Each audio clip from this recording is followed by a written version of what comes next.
Huge success story for Robinhood, but no one could have predicted its explosion after the arrival of COVID-19. Remain indoors to the greatest extent, and 100% of the non-essential workforce must stay home. What we saw when the pandemic hit was the growth of Robinhood users absolutely turbocharged. And oddly, you saw this surge in interest in stock trading. Then they saw the absolute surge in 2020 in customer growth. And now, by many accounts, they have more than 20 million customers, which is pretty extraordinary. So the next step for them is to figure out how to monetize those users and how, even with their small account sizes, to get them to grow with the company and, as it releases more products, come along with them.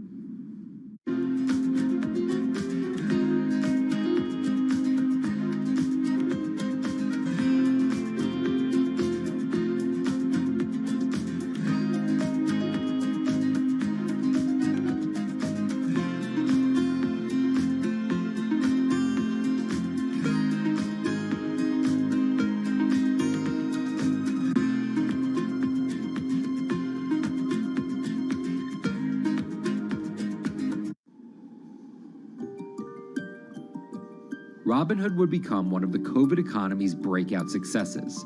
Robinhood traders, as they're called, became the shorthand explanation for the frenzy of often speculative retail investing after the pandemic lockdowns. Kids wake up in the morning, they go on Robinhood. They're, in the shower, they check Robinhood. Kids are learning how the stock market works at 18 while they're at school, checking their phones in between classes because notifications pop up telling them what their stocks are doing that day. With these new tools, millennials and Gen Z are investing in the market in ways their parents could have never even dreamt of. That is sort of key when we talk about the divide between older and younger generations, is that the younger generation is exposed to so much more information and tools at their disposal to do what they want in the market. The older generations, you never had the technology or the cost structure that you could play the markets like you can today. So you were stuck with giving your money to a professional investor and paying them a fee to do it. When I speak to young kids, they tell me, I'm making mistakes, I'm losing money. I'm not a perfect investor, but I'm 18, and by the time I'm 30, which will be, 10 years from now, I'm gonna have interacted with the markets for a decade. And so it's a learning experience more so than anything else.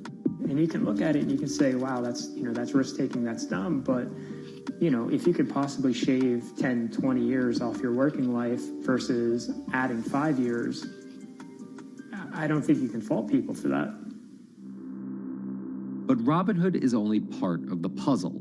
Sure, you can trade on it, but without research, information, and data, you're just blindly throwing darts at different stocks and hoping to strike it rich. Wall Street forever has always run on what we now call narratives or memes. People telling rumors to each other have been around for 100 years. On Wall Street, information is its own currency. Historically, either you had it or you didn't. And the people who had it had a huge advantage. In the past, those narratives and memes didn't have a network effect. It would be one person telling another person over the phone. In fact, when I broke into this business in the 80s, a lot of people used to complain that they weren't on the call list to get those ideas. Social media changed all of that. Fast forward to 2021, that's being done on the internet now. And that's being done on Discord and Twitter and StockTwits and Reddit. And the impact is very similar, but orders and orders of magnitude larger. As social media has played a bigger part in our lives, it's also played a bigger and kind of more important role in how people find investing ideas online and on these platforms. How do those ideas spread? On TikTok. Yes, that TikTok. Soon may the weatherman come to bring us sugar and tea and rum. People aren't just going to it for sea shanty videos. The personal finance hashtag on TikTok has garnered 3.5 billion views from its 1 billion monthly active users. By comparison, videos found under the cooking and health tips hashtag have 2.6 and 2.1 billion views respectively. The trajectory of Robinhood and TikTok were literally on par. What happened in the stock market this week? So the word of the week is expectations. Absolutely essential that you guys understand the risks of shorting. And Kayla Kilbride and Kyla Scanlon are two of those financial influencer TikTokers, also known as finfluencers. I think people still care about fashion, they care about culture, but it's also like there's this big behemoth thing called the stock market that we really don't know a whole lot about, and it's gatekept behind the industry. And so people like want to unpack that. And so my audience is, a lot of them are younger investors who are looking to hone their skills. Tech and write up. Kyla and Kayla are two of the more, let's say, professional TikTok influencers. The Tesla ARK Bitcoin Biotech Risk Cluster. I've been trading since high school, and it was a really interesting way for me to fill out my decision-making frameworks and to think about thinking. And I think that the more that we can have people thinking about finance, the better that we're going to progress as a society. I think it's a huge gap in our educational system. If you're going to buy an option for a stock you think is going to go up, it's a call. So think of it like this. I made the options video where I was like, options are just like shopping. Rumor has it that this pallet's about to go up in price. So if I come in tomorrow, can I still buy it at said price?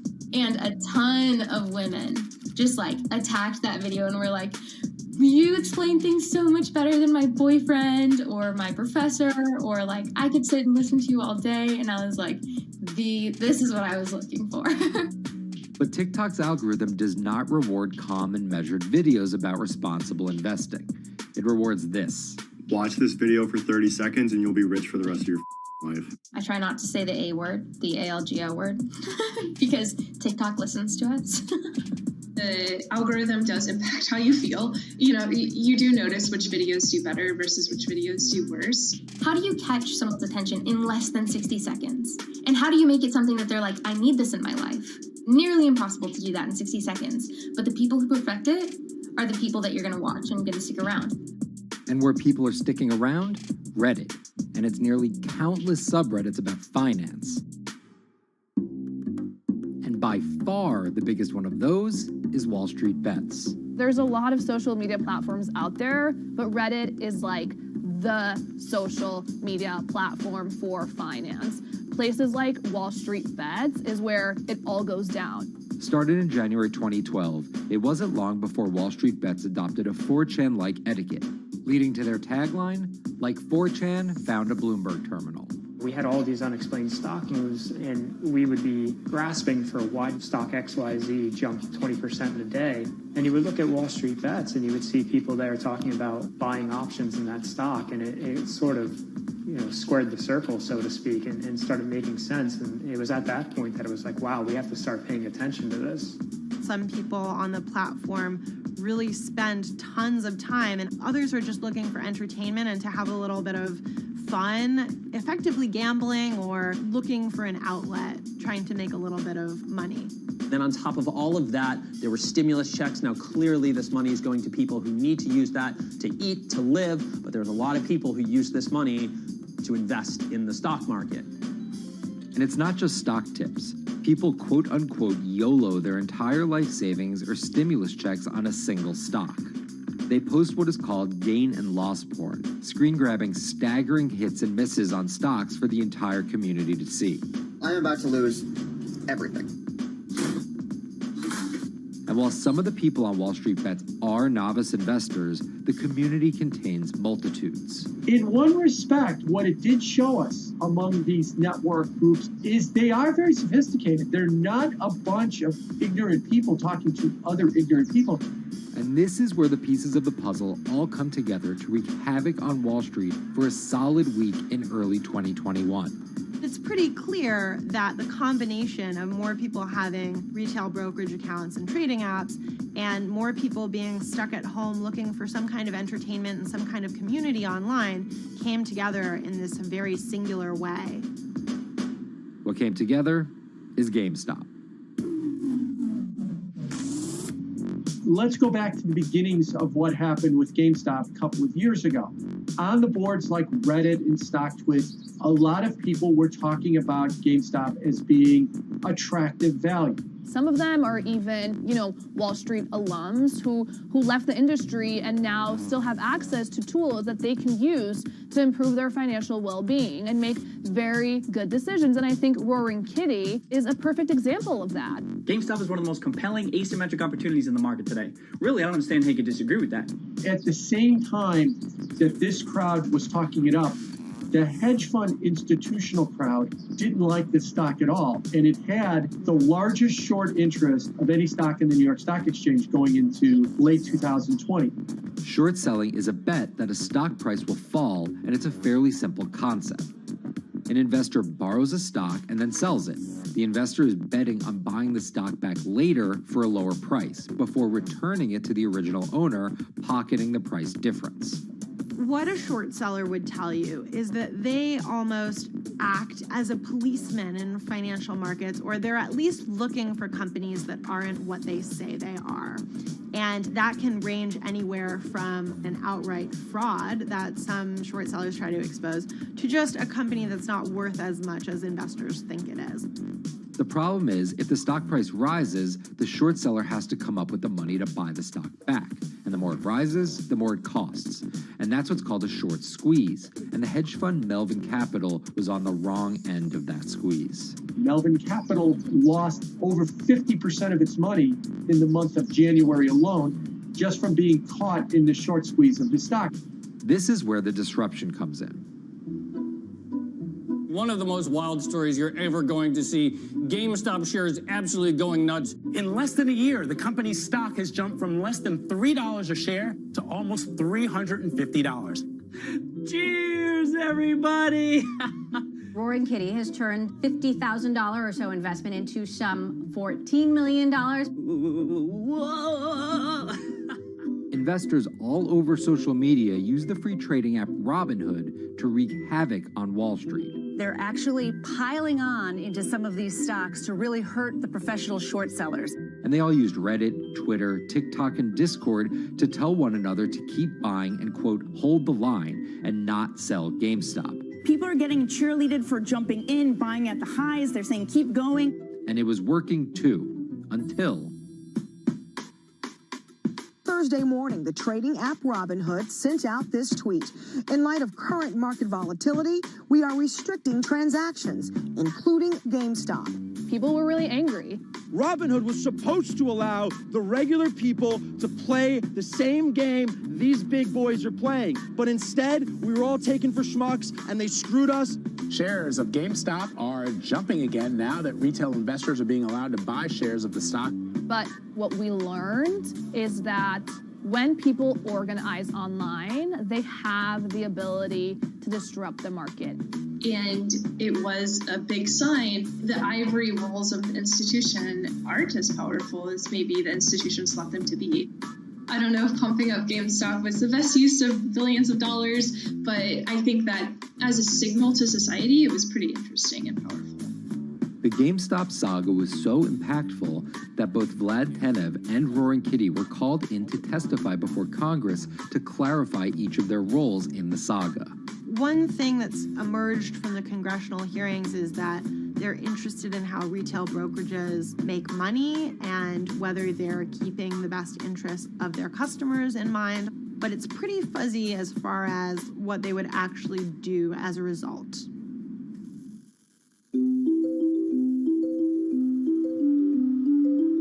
While the frenzy around GameStop eventually subsided, it didn't take long for retail investors to find other areas to invest their money. Take a look at Bitcoin going bananas over the weekend. Bitcoin forms a brand new all-time high. It was after GameStop started to drop that we saw Bitcoin really go up to over 60,000. How much further does this rally have to run? It's compelling to say that money shifted from one venue to the other. While correlation doesn't equal causation, there's a chart out there showing an inverse correlation on meme stocks going down and cryptocurrencies going up. There's definitely an aspect where people are making money on stocks and then moving, they're agnostic, they're not hedge funds. They can invest wherever the hell they want. it's a classic sort of momentum trade. They're going to wherever the winners are, and they're willing to jump on and, you know, ride it. So whether it's meme stocks like GameStop, meme coins like Dogecoin, or entirely new ways to invest in art like NFTs, the new kind of retail investor is making its presence known. Over the next 10, maybe 15 years, you're going to continue to see, whether by choice or by force, that baton go from older generations to younger generations. I don't think any single app is going to be the thing that disrupts. I think people are the disruptors. How people get ideas about what to invest in has become increasingly entwined with social media. And as social media companies govern more and more of our lives, the fact that now they're tied in more intimately to people's wallets is something that we might want to understand better. Usually what disruption, I think, means is technology comes in, whether it's blogs to the newspapers or online retailing to brick and mortar. They come in and they're in the same business, but they just do it in such a gigantic cost savings that it causes everybody to switch. Well, that's the risk that happens here, is that it's so much cheaper to just manage your own money. We're not there yet, but costs and conveniences are moving in that direction. So I'd say, Wall Street, you haven't been disrupted yet, but you could be in the coming years, and that the final chapter on this story hasn't been written.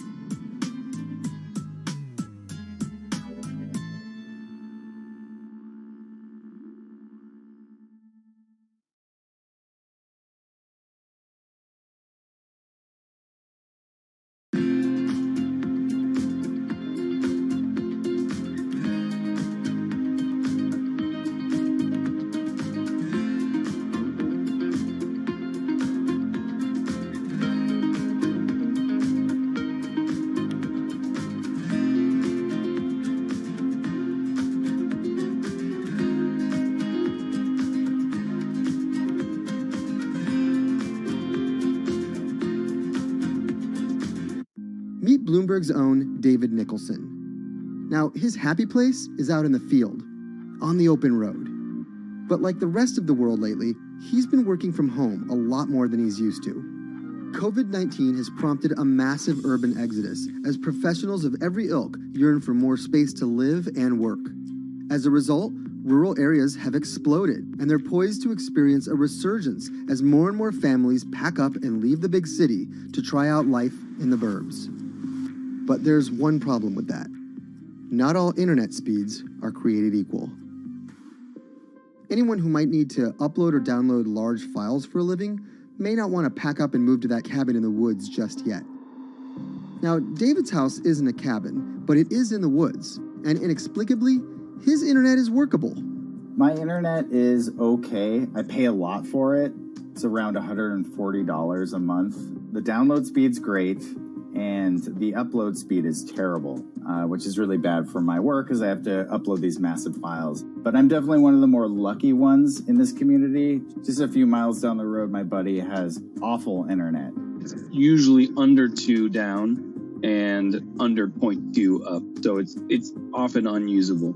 Some days it's around 1, and other times it'll drop down to about 0.2, 0.3. I just want to be able to have internet at my house without having to go outside the normal ways of acquiring internet. It's really frustrating. We're literally miles, a few miles away from downtown, and it just cuts off. This is a problem, and the solutions are not there yet, because getting high-speed internet in rural areas en masse is something our providers may simply not be ready for.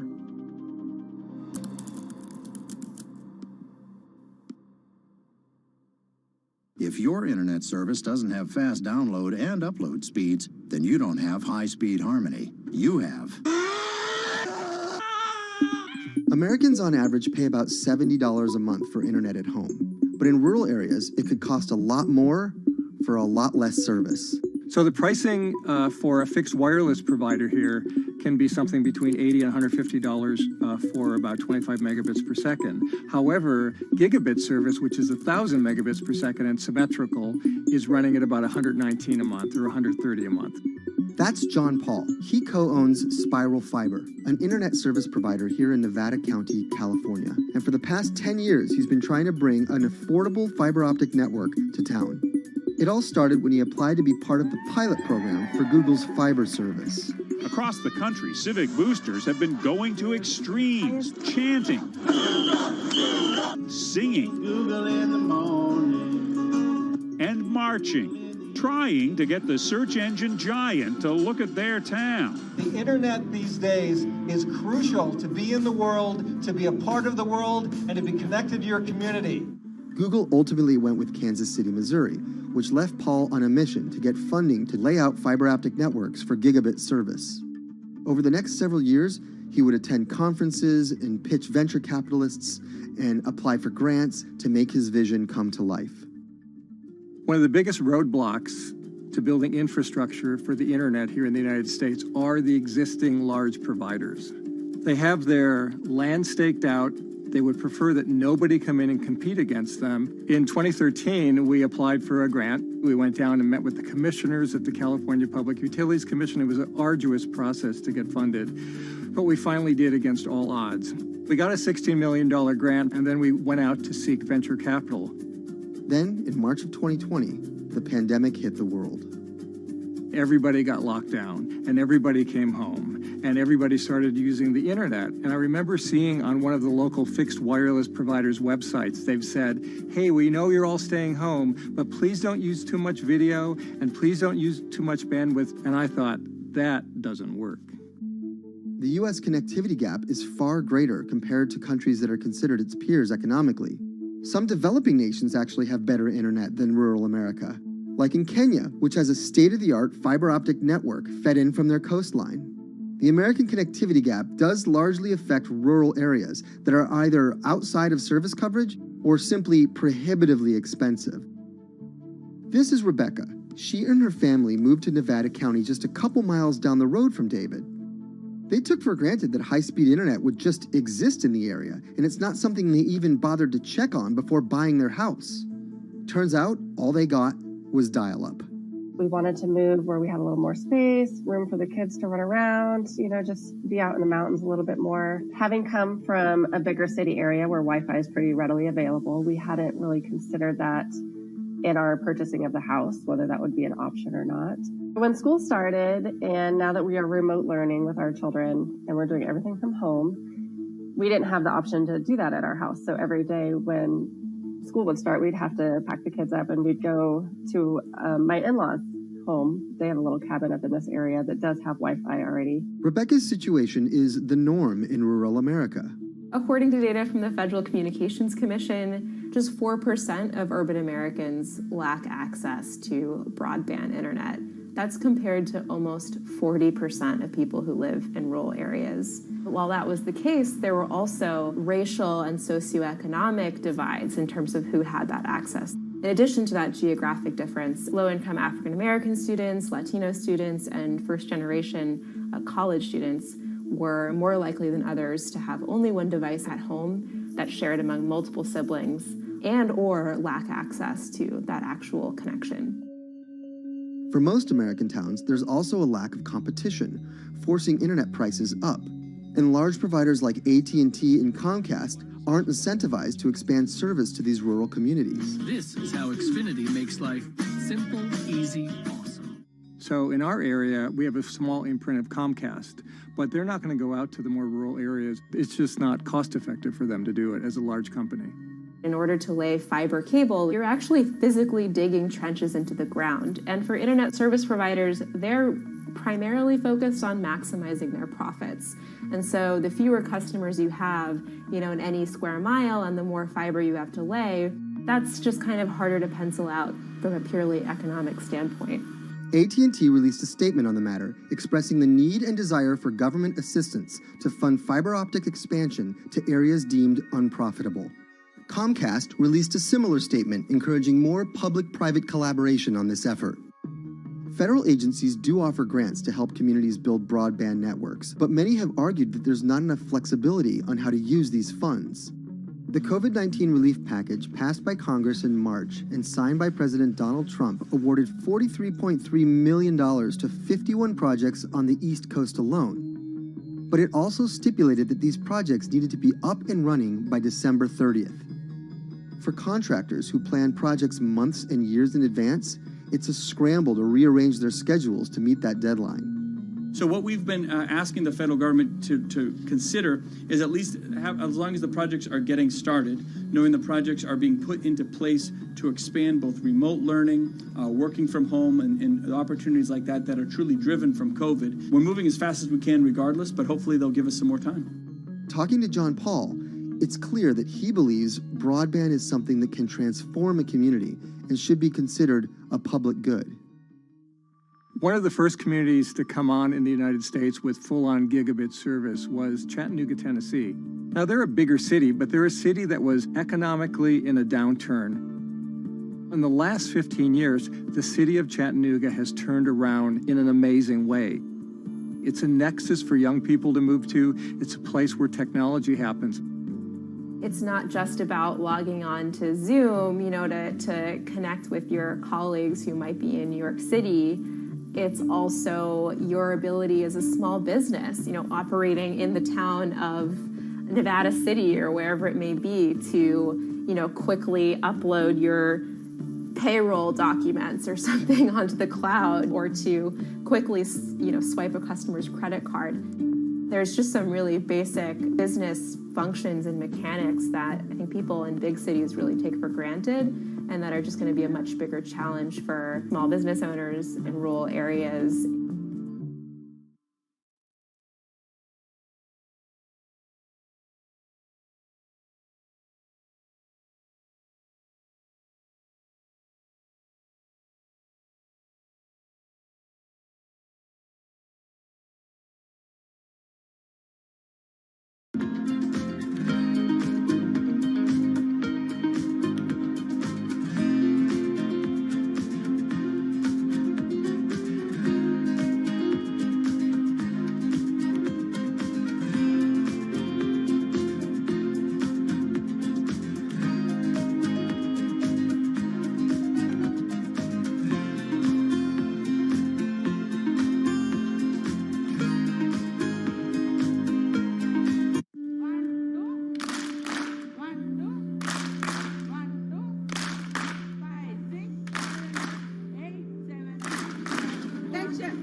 Historically, the marginalized people, you call them as untouchables or Dalits, they have been kept away from the center of the knowledge.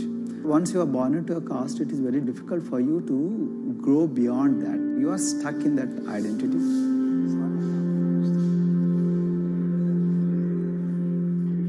I think education is the best way of liberating them. So that's how I chose to work in education sector. The kind of education that we are giving to the marginalized people is going to change not just the fate of these communities in Telangana, but it is going to be the source of inspiration, source of hope for all the marginalized in this country.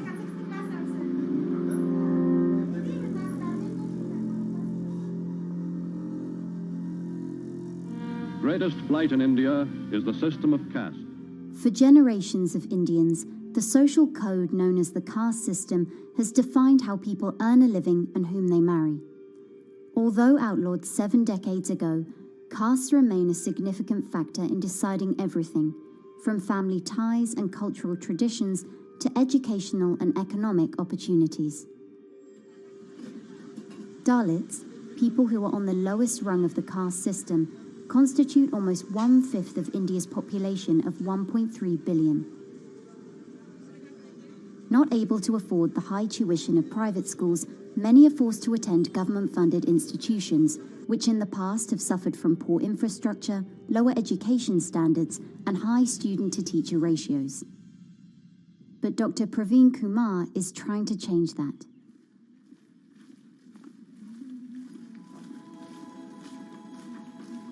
I am currently working as head of Telangana Social Welfare Residential Schools. So totally above 400 schools I manage. These are all residential schools for the students who are historically marginalized but talented and then poor. My friend also Of them, 60% are girls and then 40% are boys, because girls are more marginalized among the marginalized. Their voices are always suppressed. My approach to improve the conditions in the schools has been put your eyes and ears on the ground always. Talk to the parents, talk to the teachers, talk to the students, stay in the schools and then understand their problems, their challenges, both in classrooms and then the corridors and the dorms. Then go to the dining halls and see what kind of food they are eating, and then go to their homes and then what kind of food they are getting and what kind of challenges the parents have. One of the important changes that I brought in after I took over was to complete the transformation of mother tongue to English medium, because English medium, as I said, English is the language of emancipation. A language that connects you to the whole body of knowledge in the world. So we had to train a lot of teachers. refer to the dictionary also, okay, and find out the new meanings, as well as describe about. Hey, Richita, how are you? Hi, Sindhu. Fine, thank you. And how about you? I'm fine too. It's been a long. Identity is extremely important. There is a scientific evidence to prove that your sense of identity is extremely crucial to your growth as a successful human being in your life. If you accept an identity which is very humiliating, which reminds you of very painful past, I think that identity will not help you to grow. I'm not saying that you should forget your past. I'm not saying that, but that should not be the bubble in which you must live always.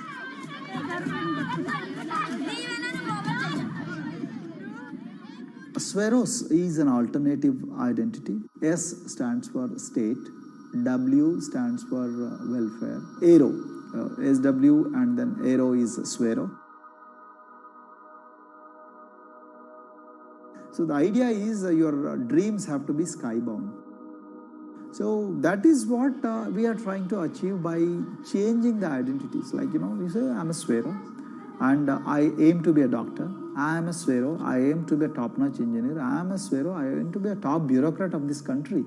I'm a Swero, I want to be a very good actor or, a musician in this world. So these are the positive images that are associated with the identity.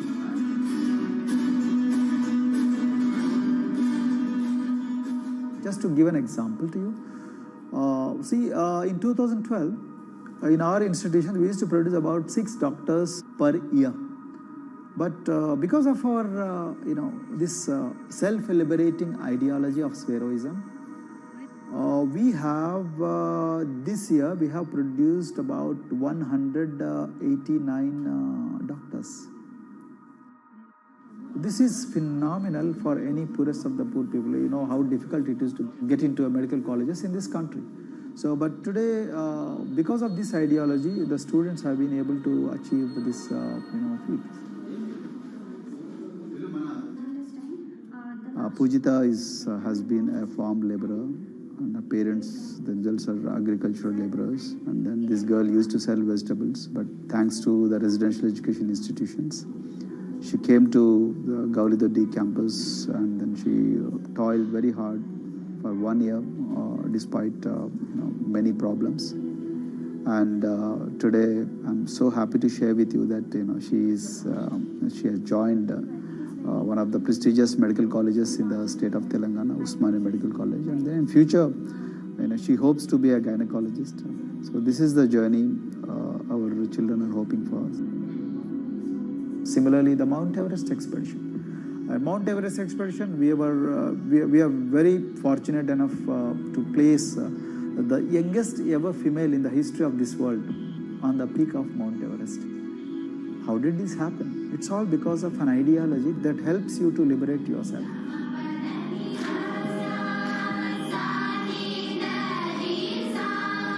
We got a lot of extracurricular activities and most of them got institutionalized now. So for example, music.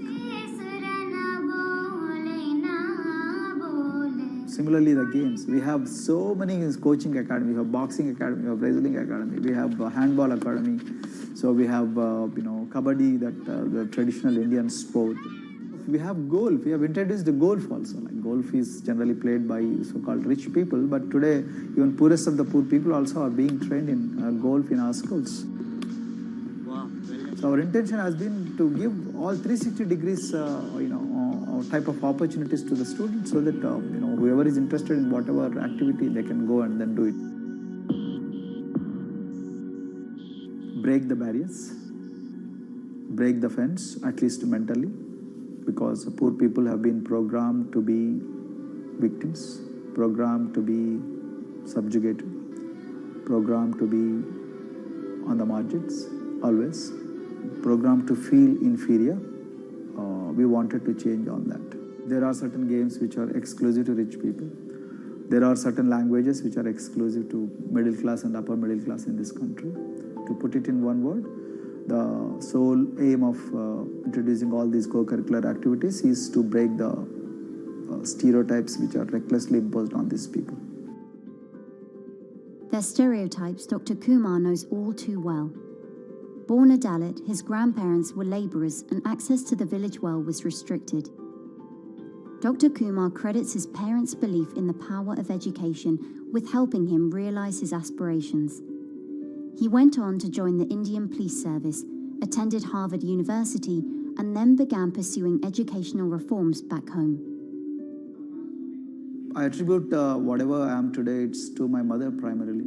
They educated me in the village, although there were no good schools. So then I stayed in social welfare hostels, the hostels which are managed by government for the poorest of the poor kids. I passed with reasonably good grades. Then I went to university and then I faced worst form of discrimination in the universities. Like there were, in those days I'm talking about, so the bathrooms and the toilets were exclusively meant for scheduled castes and scheduled tribes. We used to fight discrimination on one hand and then again, try to excel in academics, day in and day out. So that's how I came to education, because I deeply believe that education is the only important weapon that can really, place the poorest of the poor people from a very victimhood orbit to a prosperous orbit. I think in future, this is going to be a game changer for the marginalized in this country.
If you look at a thermal image of a city and then compare that to a map of vegetation, you'll find that where there's greenery, the temperature is lower. That's because things like asphalt, concrete, and shingled roofs absorb more heat from the sun than trees. This is the urban heat island effect, and it accounts for higher temperatures in cities, often by several degrees compared with their surroundings. It's becoming a huge risk to human health as growing urban populations exacerbate the heating effects of climate change. Heat waves kill more people than any other extreme weather event, more than tornadoes, hurricanes, and even floods. That's why urban heat island mitigation strategies are being studied in Singapore by a group of researchers. The government-backed project called Cooling Singapore is now in the process of combining everything they've learned to create a digital tool that can help cities all over the world, starting with Singapore.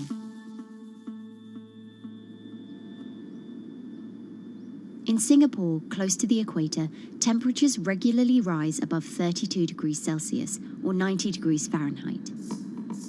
And the city structures only make it worse. And that is also the case for Singapore, which is basically a concrete jungle, more urbanized, more developed city. And even in Singapore, what you have is a situation whereby there's a temperature difference of 7 degrees Celsius between the more urbanized and the more rural areas. The government has taken drastic steps to keep temperatures down. This is Gardens by the Bay, an award-winning park. And inside this greenhouse is a pleasant 24 degrees. That's because the dome, along with 24 nearby towers full of thousands of people, is chilled by what's probably the world's largest underground district cooling system. It uses a large central plant that cools water and then pipes it into banks, residential towers, an exhibition centre, shopping malls, and the city's iconic Marina Bay Sands hotel and casino complex.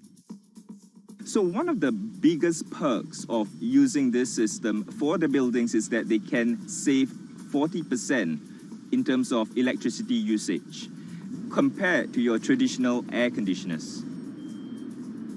And with Singapore relying on natural gas for most of its power, this new system means emission savings equivalent to removing 10,000 cars from the city's roads.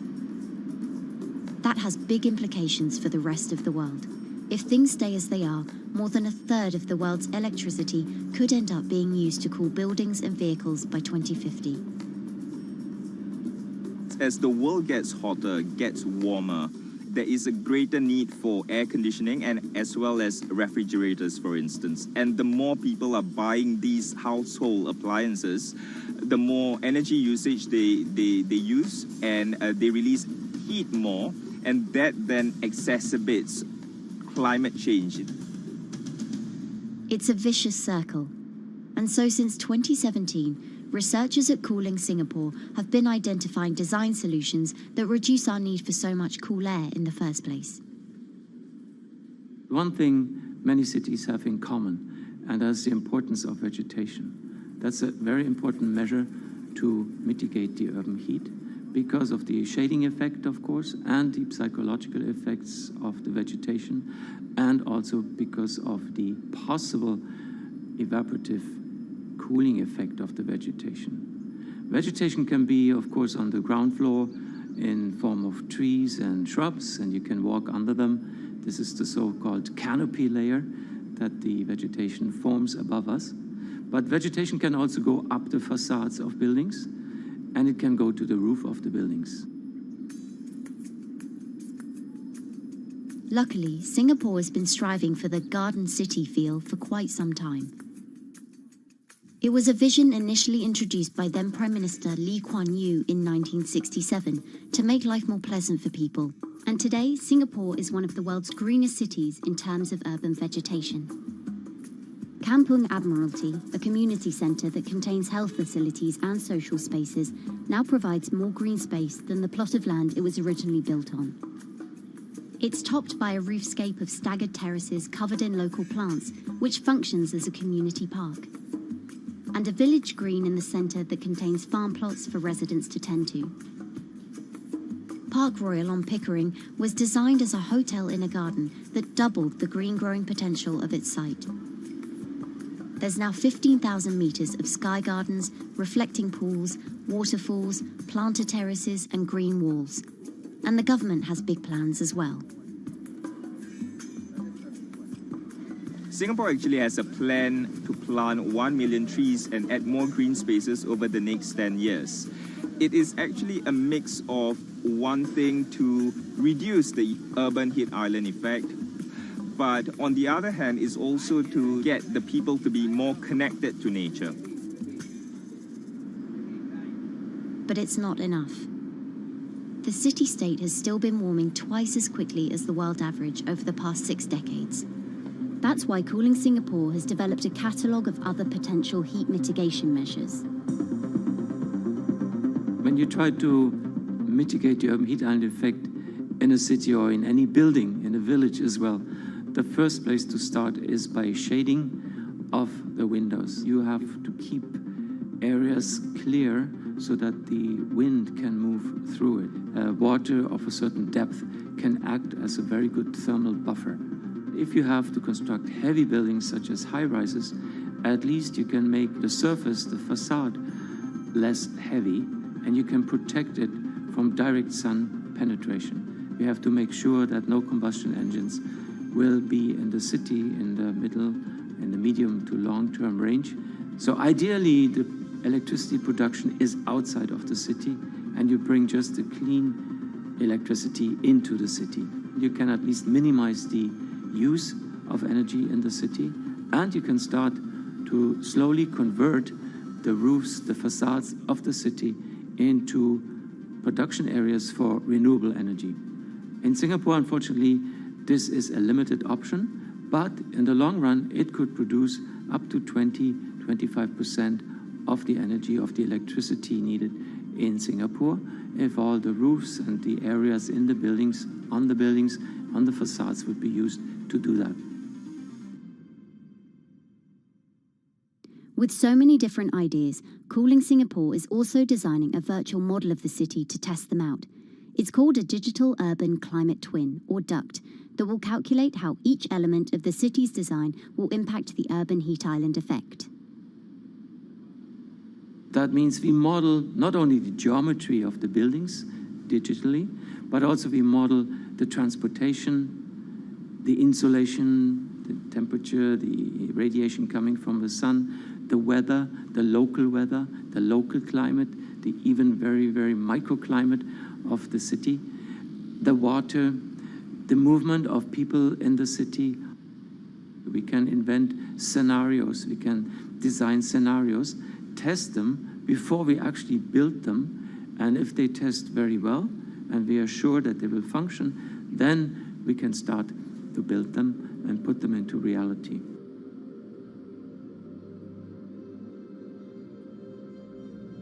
Singapore will be using this new tool to figure out which actions it should take next.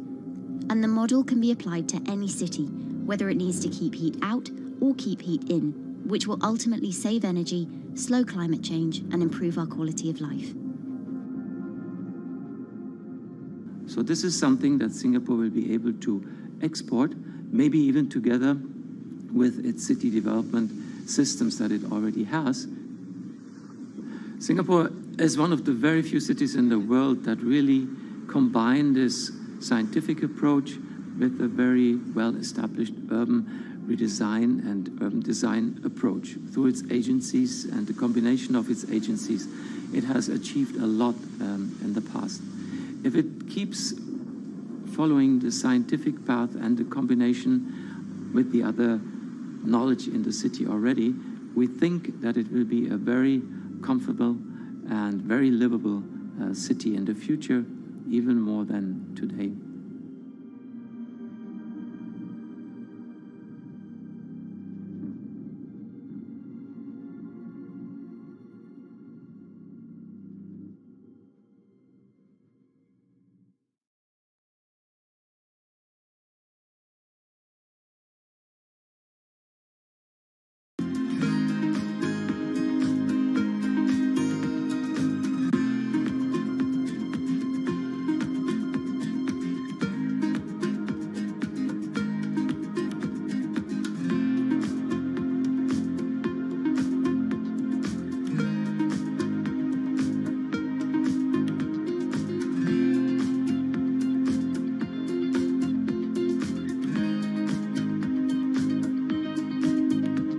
Times are tough.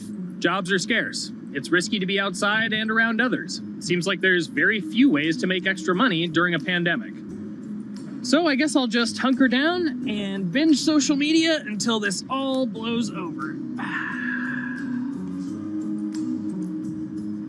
Wait, don't these people make money? How do these people make money?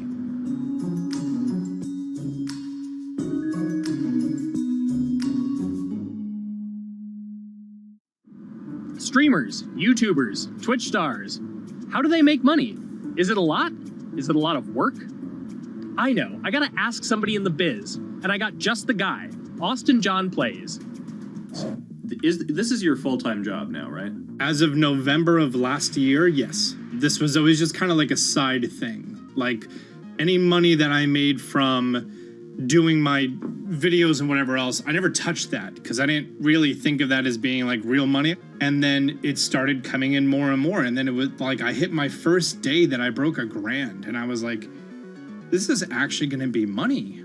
How did the YouTube channel come to be? When the game Pokemon Sun and Moon came out for the 3DS, there was like things that I learned about the game, and then I wanted to just share that information with people. And at the time, I didn't have any way to capture a screen or anything, so I found like generic footage, and I kind of put it all together with so much editing. And that video got 6 views.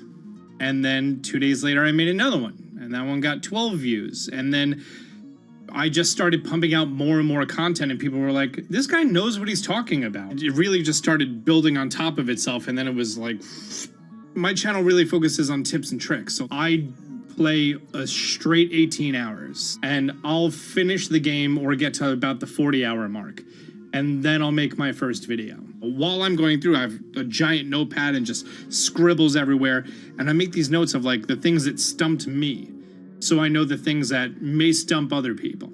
What do you need to think about if you're building your YouTube channel? 1, you need to do something that you're passionate about. Not that you like, not that you think you're gonna make money on, something you're passionate about. The other thing is something that other people are passionate about. It holds a special place to them. And third is, it needs to be something that people are gonna seek out information on. In order to enter into the marketplace, you either need to be better than everyone else, you either need to be faster than everyone else, or you need to be more accessible than everyone else. And you can't be more accessible because it's already on the platform. Granted, if you understand how the algorithm works, which is very similar to Google Analytics, then yeah, you can have a little bit of a head start. But if you're not doing it faster, and if you're not doing it better than everyone else, then why should anyone watch your channel? So my income as a YouTuber kind of breaks down to 3 different ways. 1, which is the bulk of it, which is ad revenue. Whenever you go and you watch a video and then there's an ad and then you wait 5 seconds and you hit the bottom right corner and then you go on to the next video, or a non-skippable ad, or the video starts immediately, you get the little banner ad at the bottom, or if you scroll down from the video, the first thing that shows there is an ad. Those are the 4 different types of ads that can appear on every single YouTube video. And all of them pay a certain amount. It varies on lots of things, like the country of the person who posts it, the country of the person who watches it, the time of year, where you are in the quarter, if there's anything going on with a reduction in ad revenue. Like, great example, COVID-19, companies weren't spending as much on advertising. So because of that, CPM went down. CPM stands for click per thousand. I'm using the Roman numeral for 1,000. And that means that for every 1,000 views, you get a certain amount of money. Now, on low ads, when I first started off, my CPM was 30 cents. So every 1,000 views, I made 30 cents. But then once I signed with an MCN and I started making more quality content and more engaging content, some of my better videos and certain times of the year, I can see CPMs as high as $12 to $14. And there's a big fluctuation between, you know, if I post a video when there's no ads being spent, like January and February, that's the reason a lot of your favorite YouTubers and also TV shows don't post new videos in that time of year, because ad rates are down. Why are they going to make content then? Instead, you're recording and you're bulking up for when ad revenue is higher. The second way that a YouTuber makes income is support, crowdfunding, things like that.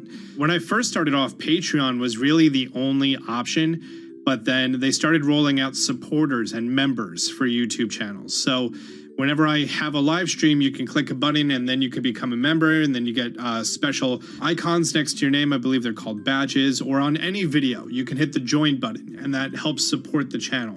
And then the third aspect of that would be merch. And for me, my merch has been somewhat basic. In fact, I'm wearing one of my t-shirts from last year right now. You have to endure the times that your first video gets 6 views, that you posted on Reddit and they say, shut up, and then an auto mod bans you. You have to go through that, because until you go through that and you discover why you're doing it, you're not doing it for other people, you're doing it for yourself. If you're not loving what you do, then it's not worth it. Huh. So make a channel about something that I'm passionate about. Oh, sweet! I guess I can make the channel about that.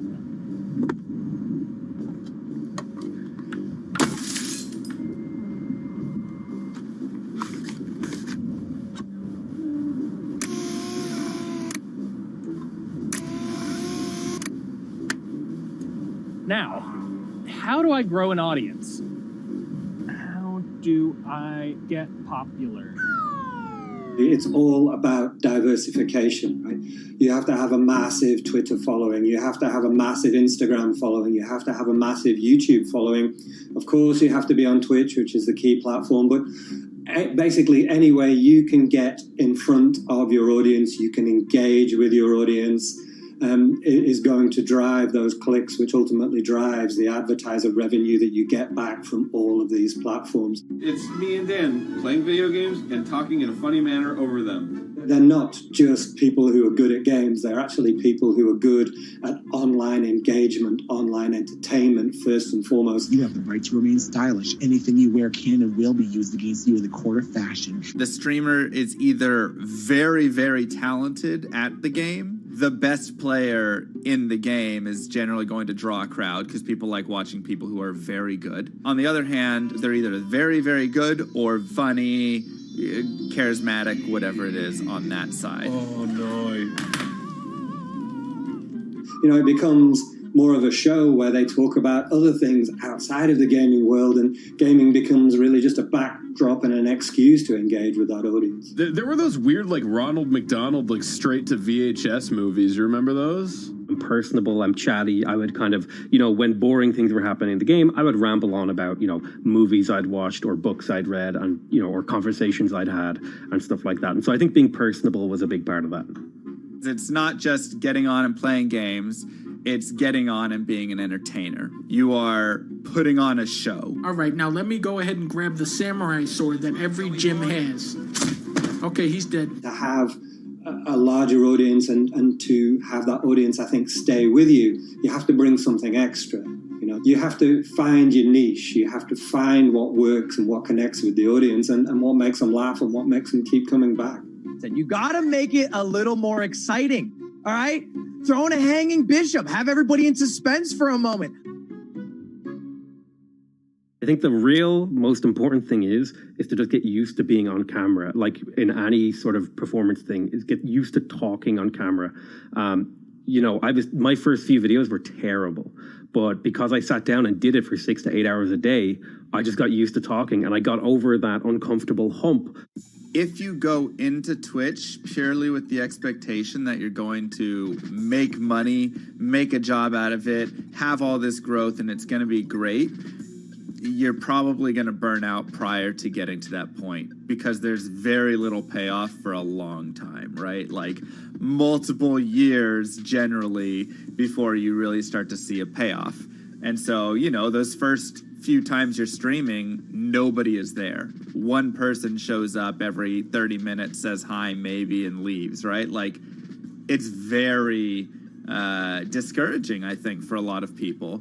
And so you have to be there just loving it. You have to love talking to yourself when nobody is around. You have to love just the game that you're playing, all of that stuff, because it takes a while. And I think a majority of people burn out prior to getting to the profitable point of it. And there you have it. My very own YouTube, Twitch, Discord, and streaming channels all ready to go live. It's a veritable social media ecosystem just on the verge of thriving. So, don't forget to smash like and subscribe, and visit my Patreon for perks. Also, go to my merch page. And one last thing, stay cool, my friends.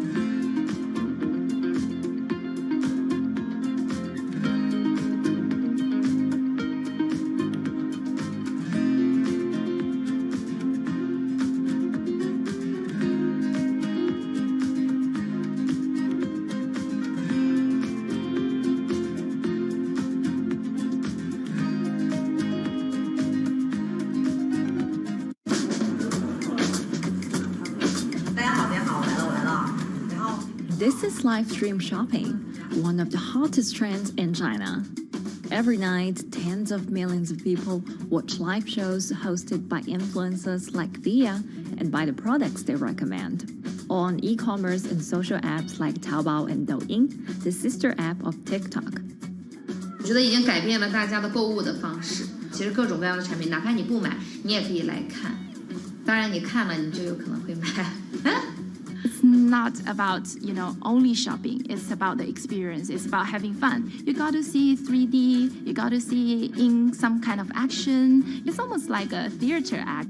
The internet craze has taken over China. By the end of 2020, the country had almost 400 million live stream shopping users.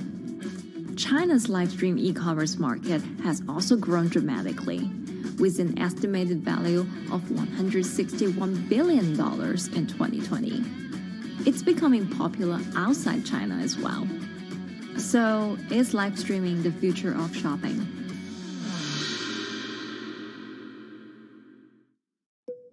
Live streaming is not a new thing. In China, it started in 2015 with the rollout of 4G. And it was first used for entertainment and socializing. Many live streamers performed for their followers or chatted to them, making money by receiving virtual currency and gifts. In the West, live streaming is mainly the domain of avid gamers. In China, it's broken into e-commerce. China actually has a very big e-commerce empire, so it uses these super apps, what we call that you have payment, you have search of information, you have recommendation system, and you have huge amount of goods available on the platform, and as well as a lot of consumers. So with this advantage, they merge these features of live streaming to make the influencers actually sell goods. Here is a perfect choice: nice neutrals, beautiful print, nothing overwhelming, and the warmth and comfort of flannel. This is item. Traditional TV shopping involves a one-way direction, whereby a host introduces a product, demonstrates certain things, and say, call this number or something. But live stream shopping is live. That in itself is a very, very big difference. It causes different psychology. And live stream shopping is a very entertaining way of actually engaging someone else. When you shop, actually, this live streaming video will continue. It will minimize into a corner, and you can buy the items and pay all on the same app. And after that, the live streaming screen will just enlarge by itself, and the promoter will come back to screen. So it's very convenient. Taobao, one of China's biggest e-commerce platforms owned by tech giant Alibaba, added a live streaming function in early 2016. In the following years, other e-commerce and social platforms like JD and Douyin also integrated this feature. 开头的时候还是有很多的挑战的，对画面的这个流畅，然后是否能够很真实的去还原商品，它其实在这个上面是有很高的这个门槛跟技术的这个卡口在的。不管是我们的这个用户的接受度，还是商家的这个上手的这个难度都很高，但是这几年下来，基本上难点在不断被突破的。Over $70 billion worth of goods was sold via live stream on Taobao in the year through March 2021. Latest surveys show that over 60% of live stream users in China were watching shopping shows, and over 65% of them shopped at least once via live stream. In 2020, live stream shopping got a huge boost during the pandemic, when millions of people were in lockdown and many retailers were pushed online. People, during the lockdown, felt like there's a need for more social interactions. This live platform creates an interesting kind of environment that gives people the sense that I'm actually interacting with you. And then live stream shopping brings in a lot more variety of things that people could buy and satisfy, the sense of losing control, especially during the pandemic. At the heart of this craze are the top influencers who have tens of millions of followers and sell products worth millions of dollars every night. They often use their star power to get bargains from retailers, which in turn boosts their own sales and influence. So if you think about China's live streaming, you have to know the king and queen of the influencers.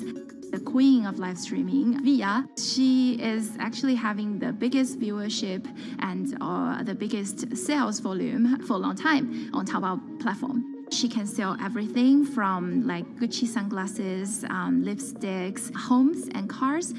One time she offered her followers to go on a Tesla ride with her, and she even, for once, sold a rocket launch in her live streaming room for 40 million yuan. 接下来我们真的要上火箭。The king will be Li Jiaqi, more widely known as Lipstick's brother. He used to be a cosmetic sales before he turned into live streaming e-commerce, and he knows a lot about the cosmetics. So he's the one that will actually put the lipsticks on himself when he's on the show. Top live streamers like Via and Li Jiaqi have become celebrities in China and can earn millions of dollars a year. Although not everyone can be as popular, mid-ranking live streamers like Tiffany still earn a good income through sales commissions. 如果说单从收入方面来讲的话，那主播的收入是比普通的工作要高很多。但是呢，主播这个工作时刻对身体，包括对精神都有很大的一个考验的。就是每天需要集中精力，然后长达5-6个小时，这种状态是很累的。而且这5-6个小时的话，你是脑子是不停的，然后嘴巴是不停的，然后手也是不停的，眼睛也是不停的。像我们做主播，不是说单一的只做直播一件事情，然后还会有选品的一些工作，然后还会有一些其他的事情排在里面，其实是没有个人生活的。那我觉得增强粉丝影响力的话，不是说某一件事情。可能今天做了什么事情你就增大了影响力，而是每天不断的内容的输出，粉丝不断的可能对你的了解，慢慢的信任你。里面有芝麻酱的味道，如果吃不习惯的话就慎买。A lot of successful live streamers are generally very good at communication. They're very good at articulating very simply what a product does, what a product doesn't do. In order for them to sell, they need to be trustworthy and appear trustworthy, and they need to, show in some ways that they're authentic, right? So for Via and Li Jiaqi, they are able to articulate that quite a bit through their body language, through what they say. For example, Li Jiaqi will also sometimes say bad things about certain products because to him that's his honest opinion, and sometimes people want to hear that. And so they seem very credible, they seem very trustworthy, and don't forget, they're also very entertaining and very interesting.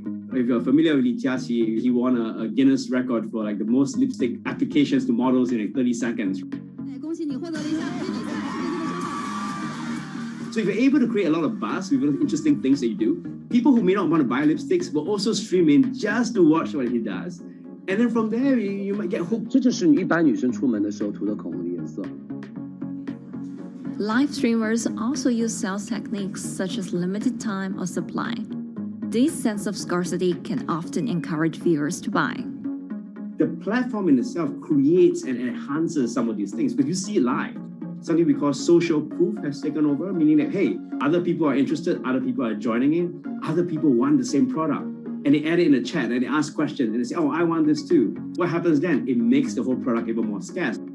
But it's not just influencers. Local farmers, luxury brands, even mutual funds have also started their own live stream shows. Working with very top-tier live streamers can be risky. It's not necessary that the benefits will end up with the brand. So we see company executives opening their own shows. And we see like P&G have their own sales room, which runs shows every day as well. We also have like local governors in like small towns to sell their agricultural products. So the live streaming is definitely transformed the way product owners can think about how to reach their consumers. And it enables a lot of players to actually sell. Live stream shopping is going global. Merchants in Southeast Asia have embraced this trend. And in the West, Amazon has upgraded its live streaming function, adding interactive features like chat rooms. Companies, including Google and Facebook, are also developing and investing in technologies to integrate video and e-commerce.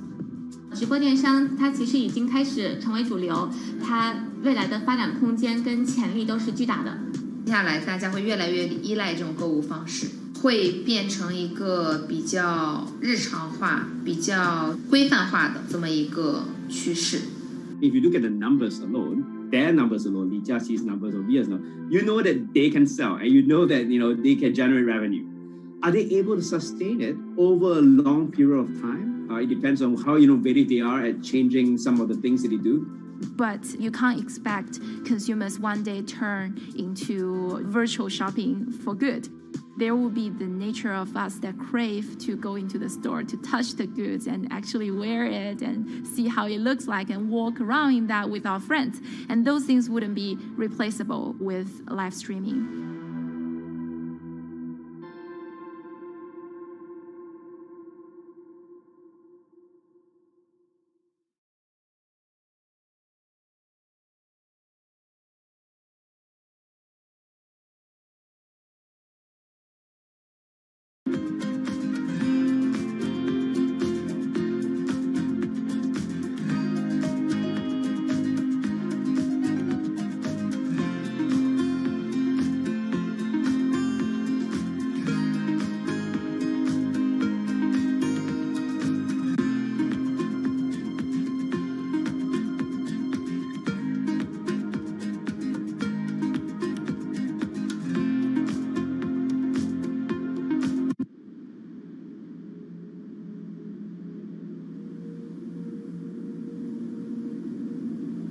You could imagine that the oceans are actually the largest battery.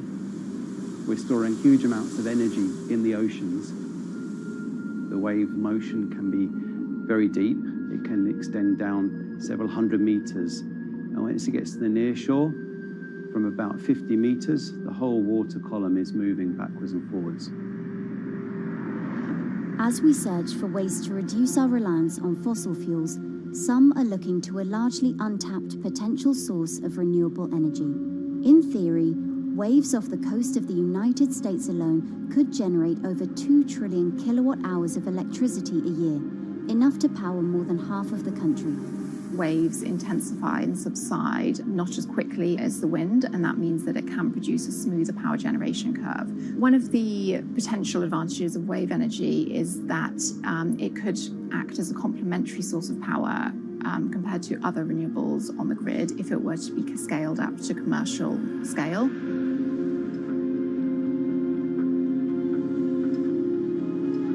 For decades, engineers have been trying to convert wave energy into electricity, but a host of technological and financial challenges have complicated their efforts.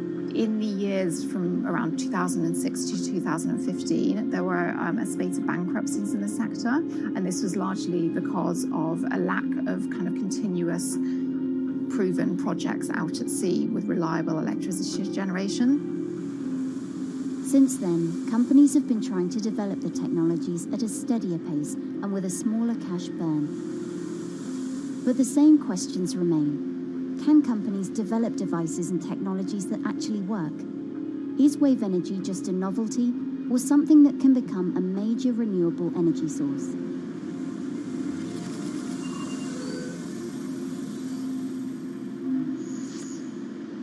The sea is a very challenging environment within which to operate a power project.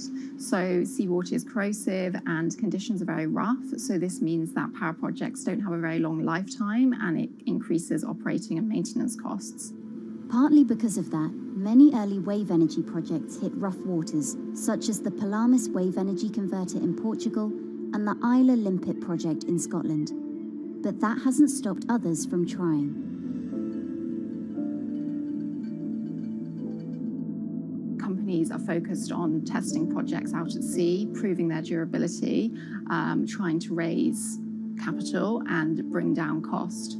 The sector hasn't really converged around one single technology design, and companies are kind of undecided about which design works best.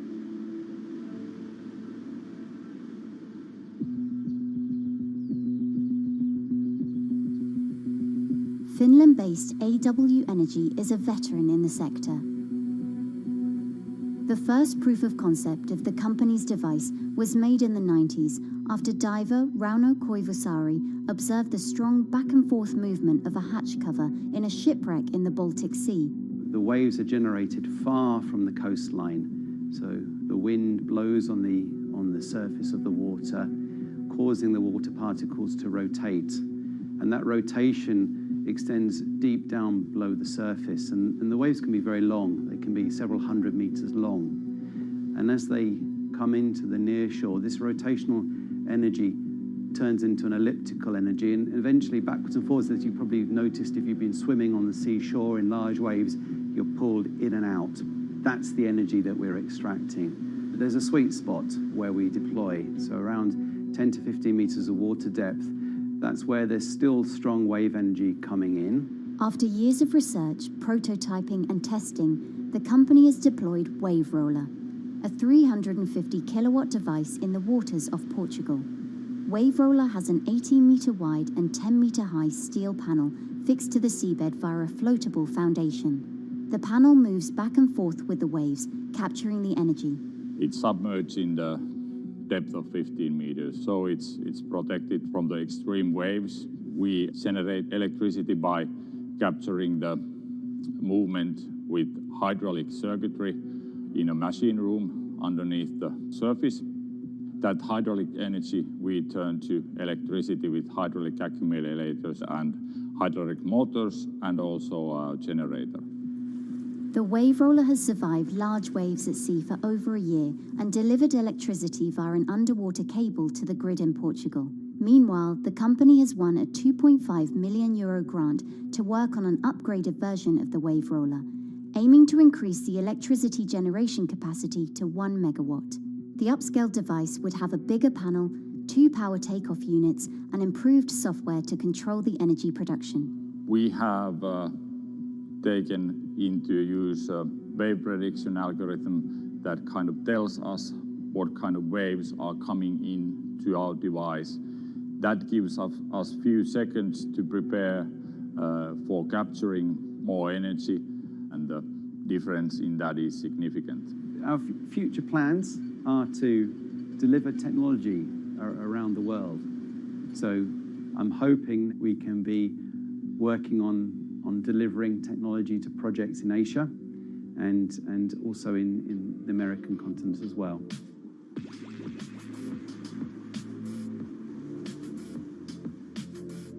Meanwhile, Israeli company EcoWave Power is taking a different approach to capturing the power of the ocean. For the company's founder, Ina Braverman, developing new sources of renewable energy is a personal mission. I was born in Ukraine in 1986, and 2 weeks after I was born, the Chernobyl nuclear reactor exploded, causing the largest in history nuclear disaster. I was one of the babies that got hurt from the negative effects of such explosion. I had a respiratory arrest and a clinical death. Luckily, my mother, a nurse, approached my crib on time and gave me a mouth-to-mouth resuscitation, which saved my life. I got a second chance in life and decided to do something good with it. Growing up, Ina wanted to be a politician to positively change the world. After working as a translator at a renewable energy company, she decided to change paths.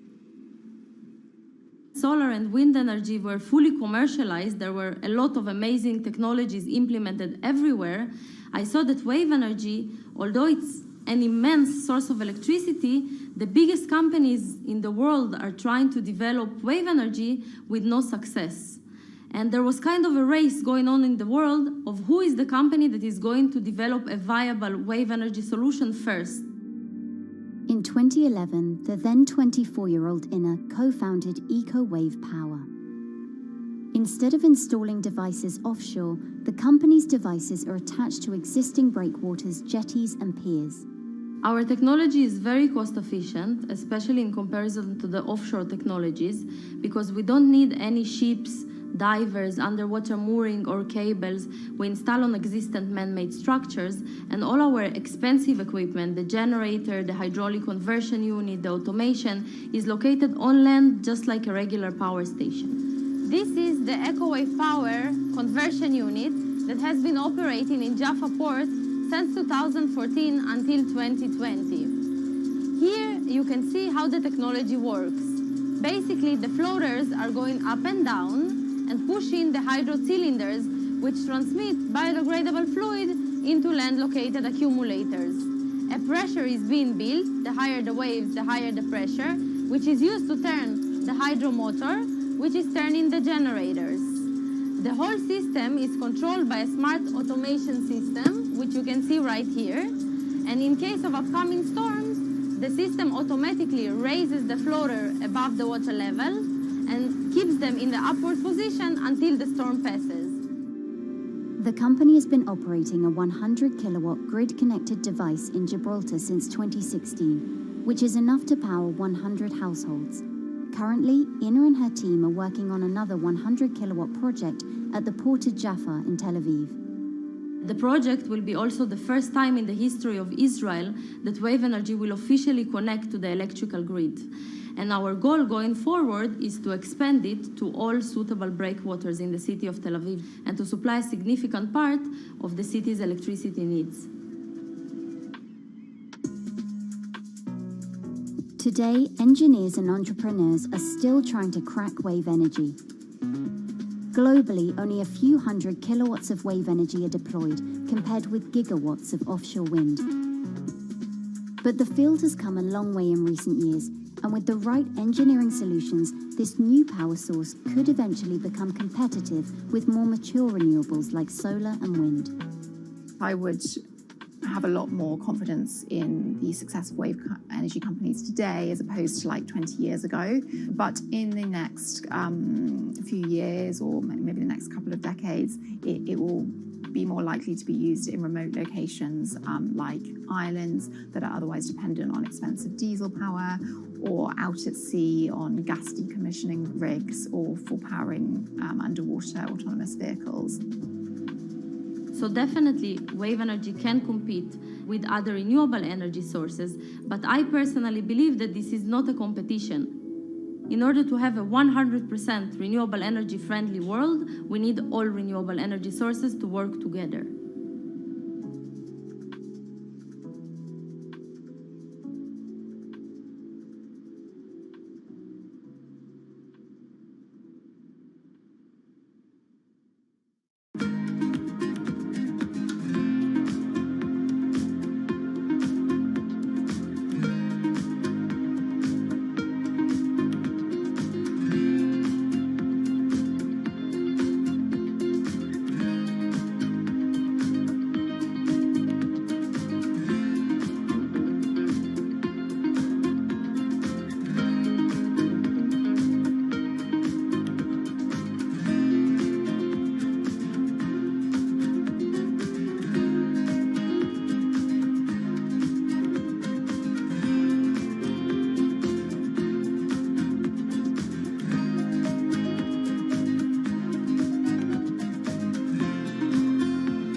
Who are all these people from?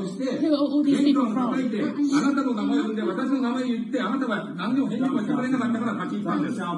So can you please tell me? I'm not going to...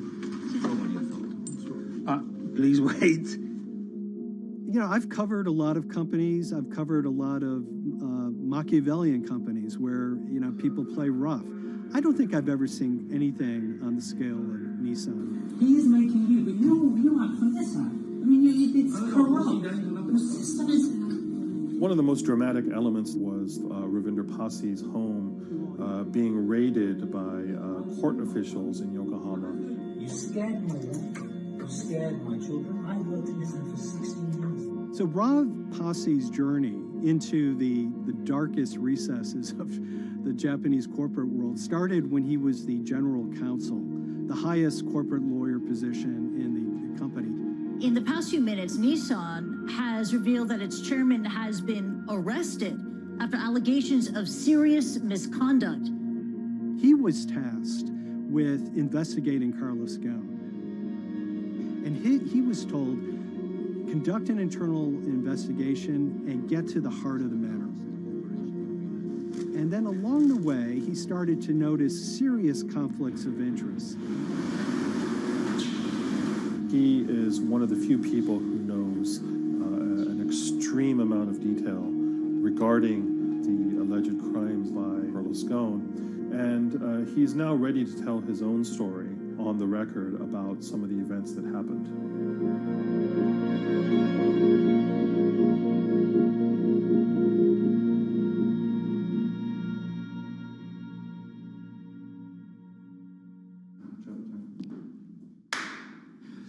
My name is Ravinder Passy. I'm the former Global General Counsel of Nissan Motor Co. Limited. And you could say, yes, I had a front row seat in terms of what was going on. When Carlos Ghosn saved Nissan years ago, he was depicted in Japanese comic books as this hero, and now maybe we'll see comic books where he's the villain. In corporate Japan, Nissan was quite an unusual company. It was led for 2 decades by a non-Japanese executive. Well, Carlos Ghosn was a hero in the Japanese business world. If you had a global business celebrity in Japan and worldwide, it was definitely Carlos Ghosn. In a country with few foreigners at the top, he stood out. But over the years, he saved Nissan from bankruptcy, allied with Renault and Mitsubishi, and turned the alliance into one of the most competitive in the world. Yet as the years went on, I think his ambitions changed a little bit. He started thinking about legacy plays, and one of them was to really tighten the alliance between Renault and Japan.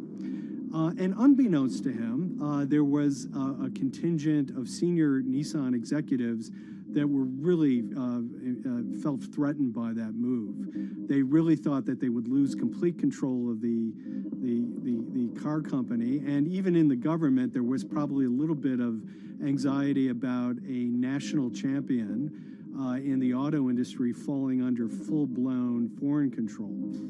Carlos Ghosn was an auto industry leader, respected by many in Japan. Now he's in jail. The arrest of Carlos Ghosn came completely out of the blue. This was in November of 2018. He was coming to Japan on Nissan's corporate jet for a regular executive meeting, and he was met on the tarmac by Japanese authorities who whisked him away to a jail and charged him with financial misconduct crimes. So what happened was that a power struggle ensued inside the company, and somewhere along the way, it was criminalized. By that I mean that there were allegations leveled at Carlos Ghosn about the way he reported his pay to Japanese authorities, the way he handled money inside the company, that in other contexts might have been a board action, might have been handled internally. A number of executives at Nissan decided to take this difference and take it over to the Tokyo prosecutor's office, and that unleashed a chain of events that would shake the entire auto industry. So after Carlos Ghosn was arrested, Nissan launched an internal investigation into the events that led up to his arrest. So Rav Passy was tasked with investigating Carlos Ghosn, and he was told, get to the heart of the matter, find out what Carlos Ghosn did wrong and bring it to our shareholders. Yeah, it's really complicated because you had various things coming out of the weeds. 2018, the investigation has started, and we become aware of matters in terms of conflicts, actions by certain individuals that cause some concern because things might not quite be what they seem. So in our story, we really took a close look at Harinada and his role in Carlos Ghosn's downfall. Hari Nada is one of the most fascinating figures inside Nissan. He's also a lawyer. He's originally Malaysian. Hello, Mr. Hadi. And he had a meteoric rise through the company and became very, very close to Carlos Ghosn and other top figures. He had a front row seat at all the major strategic deliberations at the company. And when he discovered that Carlos Ghosn, as his final legacy play, was going to tighten the relationship between Renault and Nissan, he made a decision to go against Carlos Ghosn. And he became one of the key figures that decided that Carlos Ghosn had to go.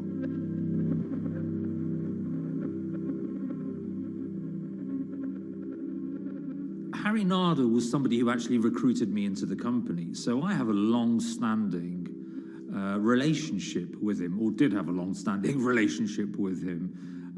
For many, many years, he was a mentor. I had doubts about the credibility of the process right at the start. Hari Nada had a plea deal with the Tokyo prosecutors.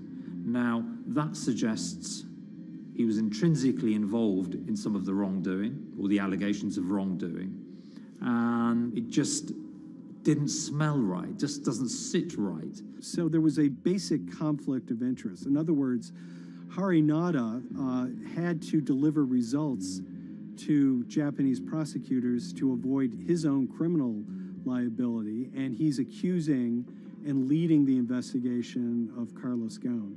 Some of the people who had been involved in the original alleged crimes were also looking into the affairs themselves. Ravinder Pasi began pointing out some of these conflict of interest issues. And the reason for that is essentially his concern was for the company. If the company's own investigation into itself was compromised, that could lead to a very weak position in various lawsuits that it was dealing with across the world. I had discussions with Hari, discussions with the statutory auditors about these conflicts, discussions with HR about some of these conflicts, because at that point, we reported into him. You know, at the time, everything was quite, as you can imagine, it was, we've got to do this, we've got to do that, we've got to move fast. But when you step back and look at some of these things, you just think, my God, what was going on here? Because me, members of my team, were being placed in immediate danger. Your chairman's been arrested, a representative director's been arrested. They both happen to be foreigners. And then now what we need to do, we're being instructed to do, is certain compliance professionals need to go into properties in Brazil, for example, and retrieve evidence. They've got to do it very carefully, because if they don't do it carefully, they're going to get convicted of criminal activities. And likewise, when a team of lawyers were commissioned to go to Lebanon. I mean, one of my immediate concerns was, why are lawyers from Nissan being sent to go to Lebanon to retrieve evidence? These are just lawyers, they're corporate lawyers from Nissan. You had revelations that a number of executives had benefited from share appreciation rights when they shouldn't have. I mean, you know, substantive amounts of money being taken by these guys when they weren't entitled to take them. And you do think, yes, how is this going to look later on? It's going to look quite concerning. So that triggered, for me, the sort of assessment that, well, I'm going to have to do something, because up until this point, I haven't put down on paper these conflicts and these issues.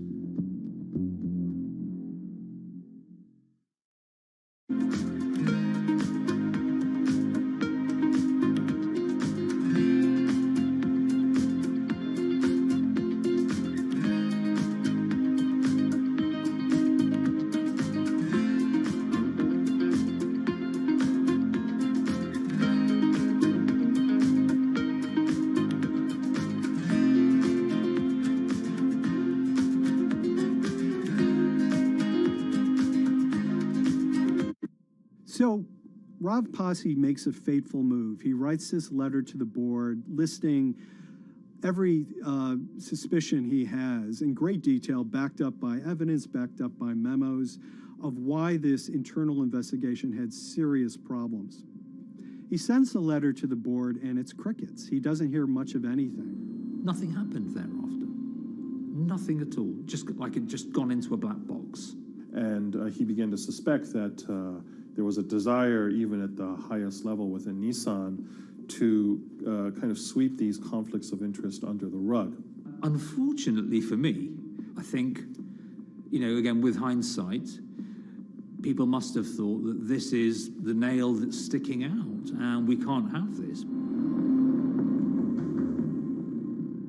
Within 3 days of me submitting that to the board of directors, that letter to the independent board of directors, I was removed from the Goan Executive Conduct Matters.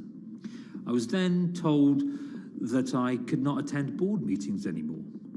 And up until that point, I had attended every single board meeting. I was then also told that after 8 years of being in Japan, I'd be going back to the UK. It eventually transpired that I'd be the VP of Projects and Transformation, managing a team of 3. So you can imagine what this feels like at this stage.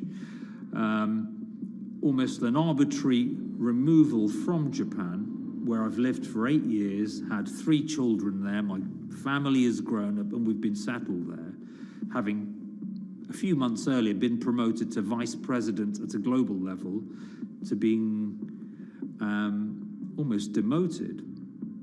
So Pasi was essentially being reassigned to get him as far away from the internal investigation as possible, and also to a certain extent in retaliation to some of the issues that he brought up regarding the internal investigation and Harinada.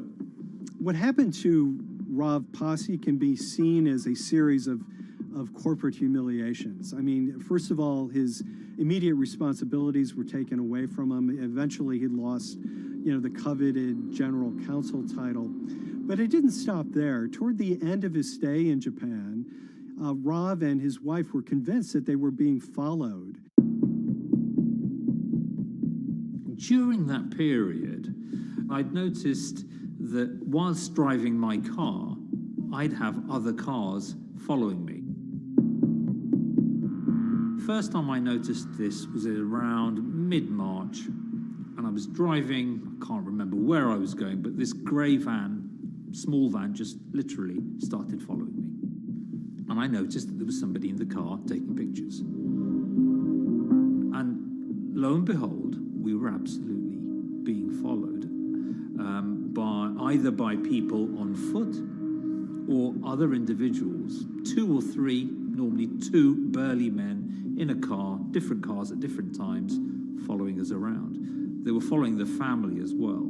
And, given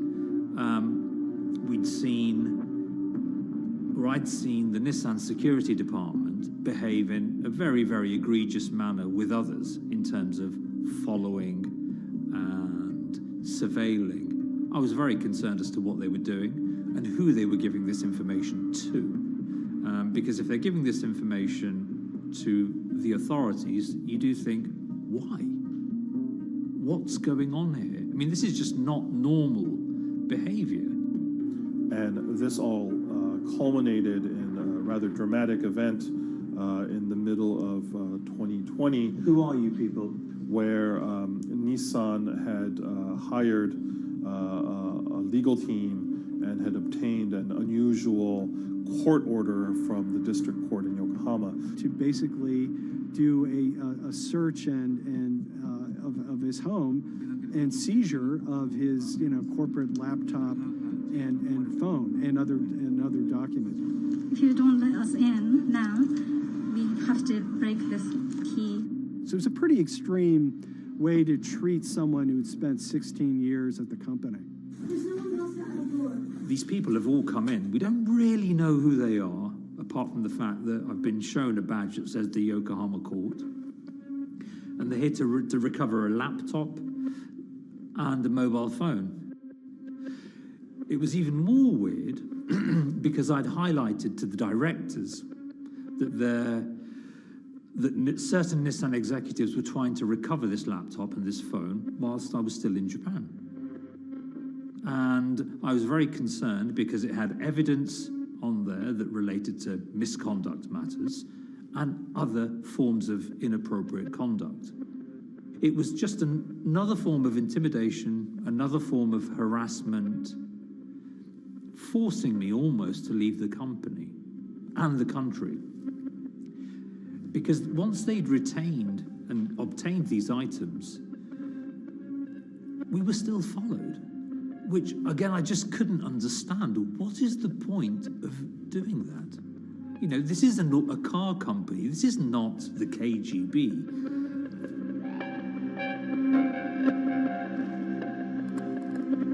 I think it's fair to say that Rob Posse didn't have full battlefield awareness of all the intrigue going on at Nissan. I mean, Harinata is interesting because he's both charismatic and charming, and one of the most brutal corporate infighters one could ever run across. This is a confidential company email, right? You should not have this. If he had fallen into line, he would probably still have his job at Nissan, be paid very well, and continued his work. A career that he spent 16 years building at Nissan is irretrievably broken. It's been smashed to smithereens. He and his family paid a huge price, certainly. But in terms of being able to sleep at night, I think, he's come out ahead. I highlighted issues to the highest levels of the company so that they could be dealt with appropriately by those in charge. There was no response to those, and there was retaliation against me. What's really profound, like absolutely profound, is that none of your colleagues, I mean people who you have known for years, forget it. Yeah. You're on your own. Yeah. And you got to be ready for that. You've got to be ready for that. If you take it on anyway.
This is the awful truth.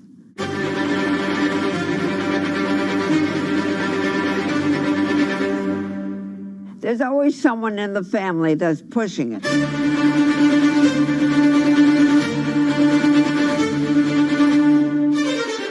This lady does not deserve to be taken advantage of, especially at your age with your own grandchild. Yeah.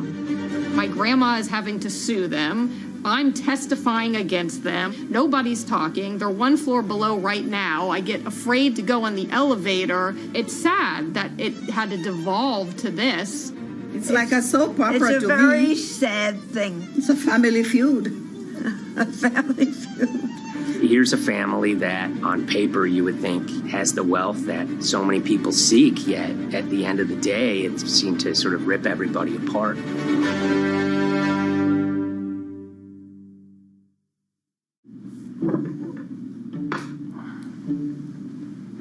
My name's Tom Schoenberg. I'm a senior reporter here at Bloomberg News, cover financial enforcement. I was approached by someone close to the Schottenstein family and asked whether or not I would be interested in writing about Beverly Schottenstein and this case that she had against JP Morgan. And it was immediately clear that there was a great story here to be told. So I started just, assembling all sorts of documents that the family made available to me. That included a diary that Beverly had begun writing when she started having suspicions about what was actually going on with her money. Beverly obtained her wealth from the Schottenstein kind of retail empire that has at times included Big Lots, Value City, American Eagle Outfitters, DSW Shoes. Beverly's husband died, and at which point they sold off their portion of the company, bringing them an enormous amount of wealth at around 1990. Estimates of her wealth were around $90 million. She, for many years, had that pool of money being managed by outside advisors. Her grandsons in the late 2000s had both graduated and were becoming financial advisors. She gave them a little bit to work with, and over time, her grandson, Evan, became the trustee of her entire estate. Managing sort of family money is not a conflict. In fact, some ways in wealth management, it's kind of how you get your start. It's kind of the seed that you need to sort of get going in the business. But Beverly started having suspicions that something was wrong probably in around 2016. Well, there were suspicious things, but taken separately without everyone talking about their own experiences, it was hard to really put it together. She had written a check to her caretaker, Dawn, that bounced. So she went down to her local Chase branch to sort of find out what was going on. She wasn't getting paper statements in the mail, so she asked them to print out a number of her statements having to do with her checking account and her credit card account. So we went to the bank and asked for the statements. And she got a whole year and going through all of them, page by page by page. And it was there she saw all sorts of charges that she said she didn't authorize or didn't know about. I was becoming very, very suspicious. I was starting to look in the money part, and that's what bothered me more when I saw that money was going, and I was not a big spender. Around the same time, Dawn, she starts noticing Beverly's son, who lived in the condominium below her, came up with Evan with a shredder and started grabbing papers in her office area, including some with JP Morgan letterhead, and just started sitting at the kitchen table, just shredding documents over and over. Yeah, they came in one morning. They used to do it in the back. Through the back door, and they brought the shredder inside. And then they went in the drawers in the office and took out all the papers, and they started doing it. I was very suspicious because I know you don't go around and destroying papers. Beverly said that they had done this many times before. That's when she said to me, Dawn, I'm going to write my feelings in this black book. Diary. And it's a diary, and she started writing. Each day she would write a little at a time. Around the holidays of 2018, a package had arrived, a FedEx package, and in it were materials about a venture capital fund based out of the Cayman Islands. Dawn and some other family members take a look at this, and they see that Beverly is signed up for this fund to the tune of $5 million over the course of several years. And that was really the beginning of it. That was sort of the tip of the iceberg when it became obvious that something was going on, that my grandmother really wasn't aware of this fund. Beverly started to panic. She got really upset and called, JP Morgan's headquarters in New York and asked for Jamie Dimon. She said she was told someone would call her back, but she says that never happened. She wrote a letter to Evan and Avi, and in there she laid out a number of things that were concerning her: unauthorized trading, the checking account. She had about $1 million worth of jewelry in a safe deposit box, and that her son Bobby had the key to that box, and that jewelry had gone missing. All this was kind of packaged in this, 5-page handwritten amendment to a will and trust. There's such an evolving narrative about why the jewelry was taken. The only truth we really know is that the jewelry is gone. But why it happened, there have been a lot of different stories. You just don't take your mother's wonderful things and hand it out. And they emailed that note to JP Morgan to seize all activity on her account. And it ended up setting off a firestorm after that. As soon as they got this email that there was a cease and desist and that she wanted to send her money and change brokerage firms, they were actually vacationing one floor below downstairs. They're there right now. The next day, Beverly's in her place. The granddaughter's still in her place visiting. Dawn is there, and up comes Bobby kind of barging through the door. And he's screaming about what was sent to the JP Morgan. They're now investigating now. And he's furious, takes his mother and sort of puts her into a chair, gets pen and paper, and she says physically forced her to write a retraction letter. They were pushing me around. It was a scary time. I was really afraid too. I had to take her to the doctor, and she did an x-ray because she was in so much pain. The locks had to be changed. The phone number had to be changed. I really thought we were going to have to hire guards to be outside just for protection. Oh, it was terrible. Horrible scene. Beverly brought her case before the Financial Industry Regulatory Authorities, usually known as FINRA. It took several months of hearings. She sees all sorts of transactions that's going on, hundreds of them that she claims that she never knew about, never authorized, but yet were logged in JP Morgan's files as having been direct requests from her.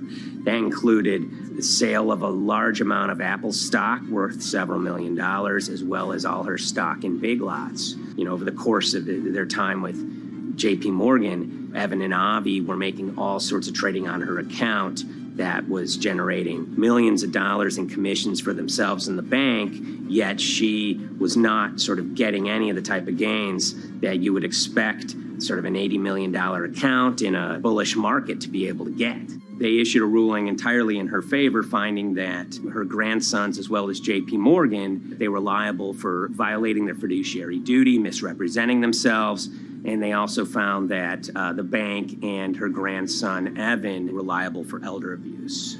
Evan and Avi, they were fired from JP Morgan. They issued an award of about $19 million. I reached out for comment, and JP Morgan emphasized that Evan and Avi were no longer with the firm and that their actions do not represent the sort of values of the bank. I reached out to Evan and Avi, heard back from their lawyer saying that, they disagree with the law and the facts that FINRA kind of used to decide the case against them and are seeing if they can have it withdrawn. Her son, Bobby, wrote her a letter, said his sons weren't criminals, and he also admits to taking her jewelry. And he says he needed it to pay off some bad business debts he had. They never once came up to say, I'm sorry. If there had been an apology and some acceptance, and asking for forgiveness from my grandmother, I don't think we'd be in the position that we are now. Since the piece came out, we've received dozens of messages from people, many of whom are telling their own sort of personal tales of, kind of financial advisors gone bad, or family members who got control of an estate and abused, those within. Seems that it's really resonated with a lot of people. I keep, hearing a lot of feedback about Beverly and how, a lot of people feel she did the right thing. You're never too old to stand up for yourself and try to right an injustice. She was adamant that she wanted to stand up for herself, but at the end of the day, they did wrong. It's a painful life lesson. You know, Beverly taught them that you don't mess with grandma.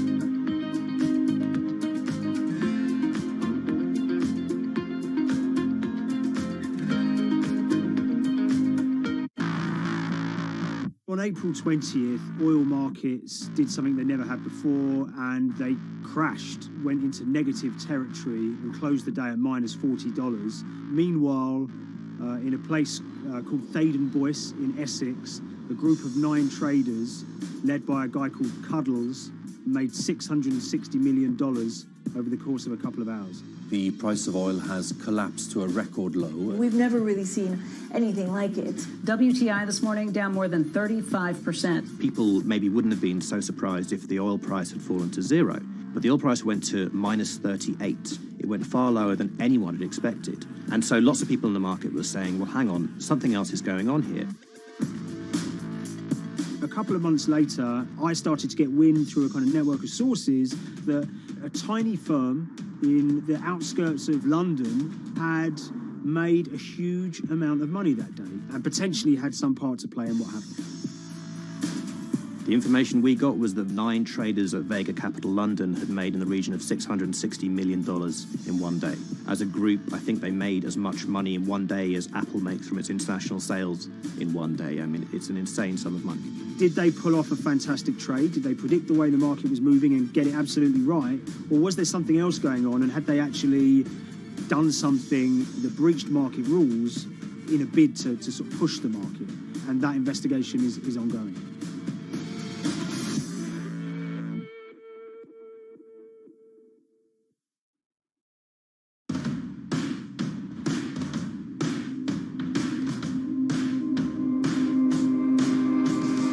So Paul Commins is a trader who cut his teeth in the pits in the 80s and 90s when everyone had a nickname. His was Cuddles. If you can imagine, that was a very sort of cutthroat type of world where people are doing, you know, hundreds of thousands and millions of dollar trades by shouting at each other, giving hand signals, and then sort of scrawling on scraps of paper. The culture of the trading pits in London was very influenced by the working class guys who became traders there. They weren't like the city bankers that had gone before them. They weren't usually Oxford or Cambridge.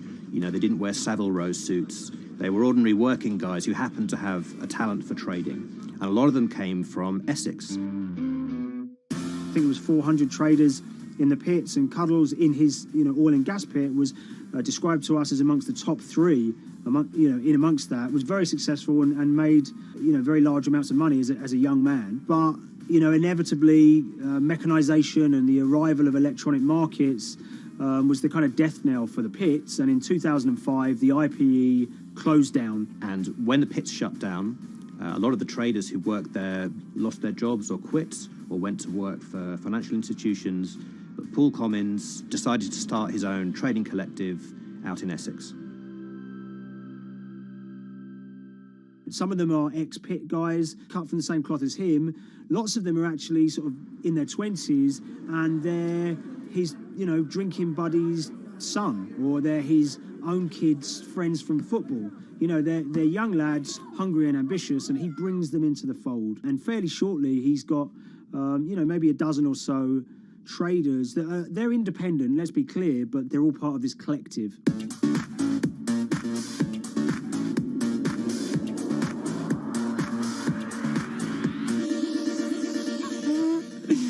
Yeah, I'll let Liam deal with Essex. I am from Essex, so I feel like I'm free to, to get into this. Sweet, as they say. If you were to ask someone in Britain how they would imagine a kind of Essex person, they would see someone who's maybe slightly flamboyant, with a sort of Cockney accent, a sort of Guy Ritchie-style accent. Not afraid to splash the cash, but it's probably pretty bright and has done well for themselves. Don't even make sense, does it? But, these guys, they drove around very nice Rolls Royces and Bentleys. They went to places like Marbella on holiday. Thaden Boyce is a very wealthy place. You have to have considerable income to be able to afford to live in that village. It's a really nice place to live, and it's 20 minutes tube ride away from the city. Earlier in the summer, we have this lead, which is that there's this tiny firm called Vega Capital London, and they were the biggest winners from the biggest oil crash in history. Anyone that covers markets is going to be surprised about that. You're thinking your BPs of the world or your Glencores, but it's this tiny firm. And one of the big challenges that we had was actually finding out who worked with Vega Capital. It wasn't immediately obvious, and at first we had absolutely no idea. If you go to the Vega Capital website, it says it's under construction. If you do basic online searching, it's very difficult to find anyone who's publicly connected to the company. So inevitably, we're incredibly curious at this point. Like, who the hell are these people? The more reporting we did, the more it became clear that this group were connected socially as well as professionally. They went to weddings together, they played golf together, they would go on holiday together. We found out that a number of them were members of the West Ham Supporters Club in London. A few of them started companies together, so you could see all the connections between them and start to see a distinct group emerging. And it really just was this kind of shock that, this wasn't just like a hedge fund or a firm you'd never heard of. This was actually a group of buddies who all had the same experience on this day and had all made a huge amount of money. So if you're an oil trader, there's a number of different ways you can trade, and probably the most popular is WTI futures contracts. And it's basically a contract that says, I'm going to buy 1,000 barrels of oil from you at this point in the future, or I'm going to sell 1,000 barrels of oil to you at this point in the future. It's actually just a financial contract to gamble on to predict whether oil is going to go up or down. On the 20th of April in Essex, there had been signals for a while that this was going to be an exceptional day in oil markets. And we know that some of them arose early and started their trading in the early hours of the morning while it was still dark outside. Essentially what they were doing is buying contracts that gave them an obligation to buy oil at whatever the price ended up at 2:30 p.m. So they're basically placing a bet that oil was going to fall throughout the day. But they're simultaneously selling lots of oil as well. And whether they make a profit and how much profit they make is the difference between what they buy the oil for and what they sell the oil for. Now, of course, we now know throughout April 20th, the price dropped and dropped. So this is going very well for them. They are committed to selling oil at these prices, and the prices are continuing to fall, which means they're going to be able to offset it and buy oil at cheaper at the end of the day. Now, once it gets to kind of 1:30, 2 p.m., that's when things start to get really interesting.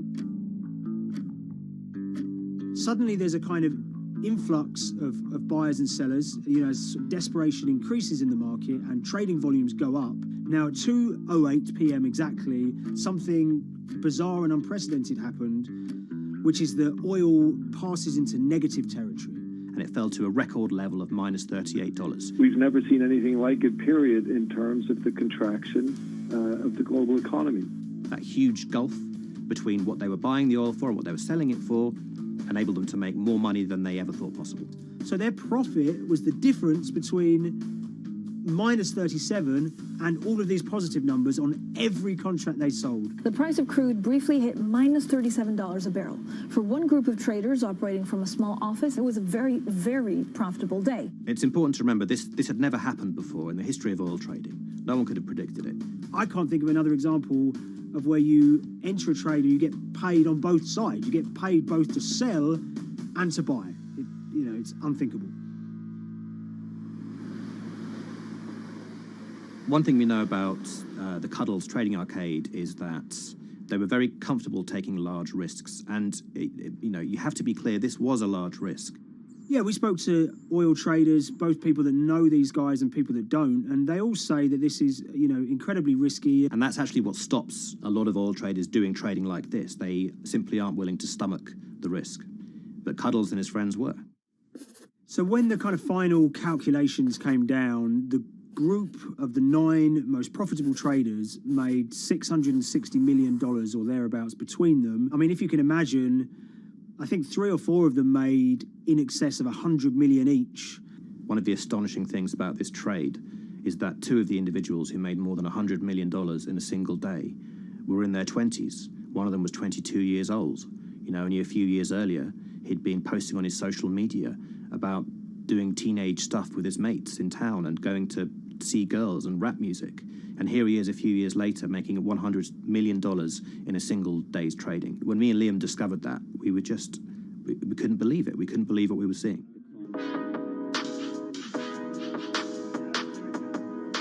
Oil trading is a zero-sum game. Anytime you're making money as an oil trader, someone else is losing it. Amongst the biggest losers were the investors in this Chinese fund, Crude Oil Treasure Fund. There were thousands of them, and they lost everything. Lots of people had put their savings into oil funds. They lost money that day. Big banks and brokers who sort of stand in the middle of trading parties, they lost money that day. And another interesting thing is that oil-producing countries like Kuwait or Canada, they sell oil as an average of the WTI closing price over the preceding month. So the fact that one of those numbers in that average was minus 37 meant, if you can imagine, countries like Saudi Arabia and Kuwait potentially lost a couple of dollars on every single barrel of oil they sold that month. Vega Capital's traders made such an extraordinary sum of money that it was inevitable there would be some scrutiny of what they did. But it wasn't just the sums of money they made. In the vital half an hour before the settlement price was set, they were by far the biggest sellers of oil futures in the market, which is an incredible thing to think about when you consider that the other participants in that oil market are going to be the world's biggest banks, oil majors, BP and Shell, and here you have a group of 9 guys in Essex who are having this significant influence over a global market for oil. I mean, I think you have to assume that if these guys had made $7 million or $10 million, they probably would be celebrating in Essex right now. But the fact that they made closer to 700 million has meant that they are facing understandable scrutiny. We wrote individually to all the Vega traders who did exceptionally well that day, and we got a letter in response from a law firm representing the group. The law firm was at pains to point out, number one, that they haven't been accused of any wrongdoing, that they all traded independently and separately, and they'd basically all made up their own minds that this was what was going to happen in oil markets based on publicly available knowledge, and decided to execute this trade. What I love about these stories is there's a real variance of opinion, and some people will look at what happened and think that must be dodgy. They all traded at the end of the day. They all made a huge amount of money while all these people lost.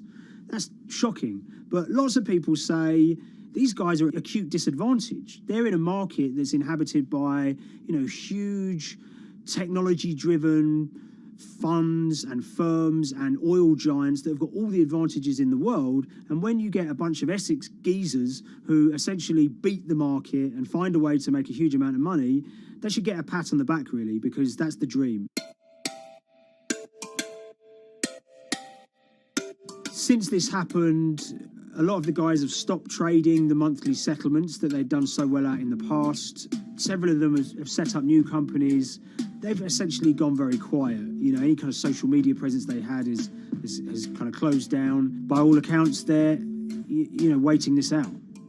It's certainly too early to try and predict how the regulatory investigations are going to pan out. We just don't know. There's a number of potential outcomes for these guys. Potential punishments if there are any findings of manipulation against Vega or anyone affiliated with it. Might be you could be fined, you could be banned from trading, and in the most extreme cases there have even been criminal prosecutions in the past of people who have been found to have been manipulating the settlement and misconduct related to trade at settlement. There are other outcomes too. One obvious one is going to be that they're able to walk away from this life-changing trade with all the money that they made, and celebrated as heroes in the trading community. That, they'll go down as legends.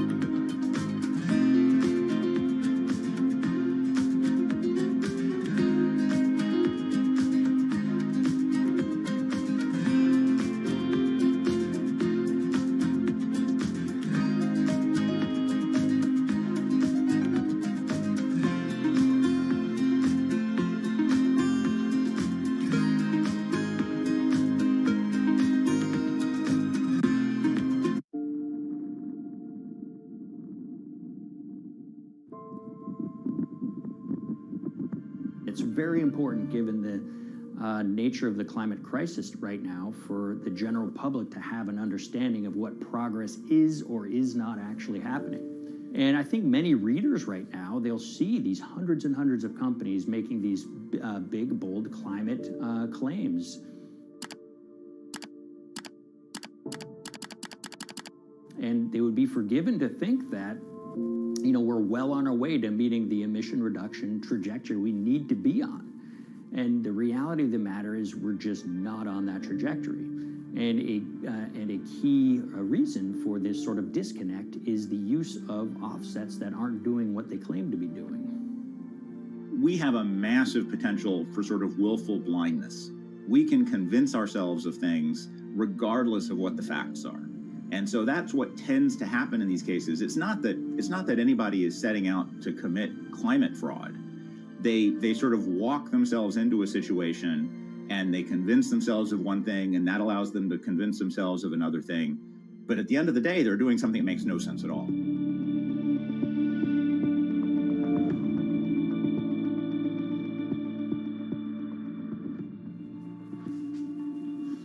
My name is Ben Elgin. I wrote the story about how the billion-dollar market for carbon offsets is setting back the fight against climate change. So one of the challenges in reporting on carbon offsets and trying to figure out what's going on is really finding good experts who have been steeped in this marketplace and are willing to candidly talk about it. One of the best people for this is a fellow named Mark Trexler, and I've been talking to him for more than a decade. My name is Mark Trexler. I've worked in climate change for the last 30 years. I was actually hired by the World Resources Institute in Washington to work on the first carbon offset project in 1988. In terms of defining a carbon offset, one of the beauties, so to speak, of greenhouse gases, sort of the silver lining of greenhouse gases, when you put up a molecule of CO2 into the atmosphere, it can be anywhere in the planet in 7 days. And therefore, if there's an option to reduce emissions on the other side of the planet, and you can do that very cheaply as compared to doing it in your factory, for example, then why not pay that person, that factory on the other side of the planet to reduce their emissions? Then you are, in a sense, offsetting your emissions, and the atmosphere doesn't really see your emissions anymore. So carbon offsets have been around for quite some time, and they were actually key with these international climate agreements, such as the Kyoto Protocol, which mandated the wealthiest countries reduce their greenhouse gas emissions. The treaty was signed on the 11th of December, 1997. Decided. The business community in general saw carbon offsets as a huge opportunity to comply with whatever policies and measures might be coming down the pike on climate change much more cost effectively. We've seen a huge surge in companies making big proclamations about how they're going carbon neutral or zeroing out all of their carbon emissions. We're going to reduce our carbon footprint to net zero. Unilever is committing to net zero emissions. We can achieve a net zero emissions world. We began looking at these corporate claims of dramatically reduced emissions, and we noticed so many of these companies were using carbon offsets to achieve these aims. And as we began to look at the carbon offset projects themselves, what we found is that the environmental benefits claimed by these companies are not actually what they seem to be.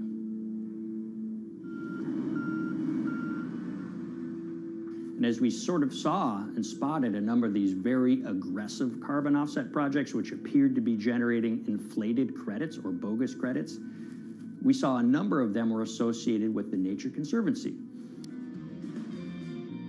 This surprised us. The Nature Conservancy is the world's biggest environmental group. They have about $1 billion a year in revenues, and they've been around for 7 decades. They've preserved about 125 million acres of land, and they've done so many good works over the years, and they've been very strong in terms of working with corporate partners. The Nature Conservancy has taken a different approach, a very pragmatic and pro-business approach. They will not go out and criticize a big polluter, but they're very happy to work with them. Some might say that, well, that's selling out, but others would say, and those at the Nature Conservancy would say, these companies have deep pockets. They can help fund important preservation work, and we have absolutely no problem working with them on this stuff. So companies are very warm, and they've partnered with the Nature Conservancy for many years. And yeah, it definitely lends a sheen of credibility to these projects. Here's 20 new reasons to visit Disney World this year. 1, 2, 3. If you look at, for instance, Disney, that's a sprawling company with theme parks and cruise lines that burn up diesel fuel. They have office buildings and television studios that consume electricity. So these companies are trying to make major reductions in their carbon footprints, but it's very difficult to change these fundamental ways their businesses operate. So Disney has been a big buyer of carbon offsets that are orchestrated by the Nature Conservancy. One of the projects that they buy from is called Pennsylvania Ridges. And that's a plot of land. Most of the land is actually about a 3-hour drive outside of Philadelphia. Interestingly, this land, 3,000 of these acres, was actually acquired by the Nature Conservancy in the late 1990s. This land was imminently threatened. There was a pending logging contract on this land. So they do what they've done so well for all of these years, which is they go out, they raise money from local philanthropists, and they go buy this land to protect it from developers and loggers. And at the time, according to an archived version of the Nature Conservancy's website, when they were proudly announcing this deal, they said, these threats have been abated because of this acquisition by the Nature Conservancy. So it's really interesting now, fast forward 2 decades to earlier this year when they put forward this carbon project.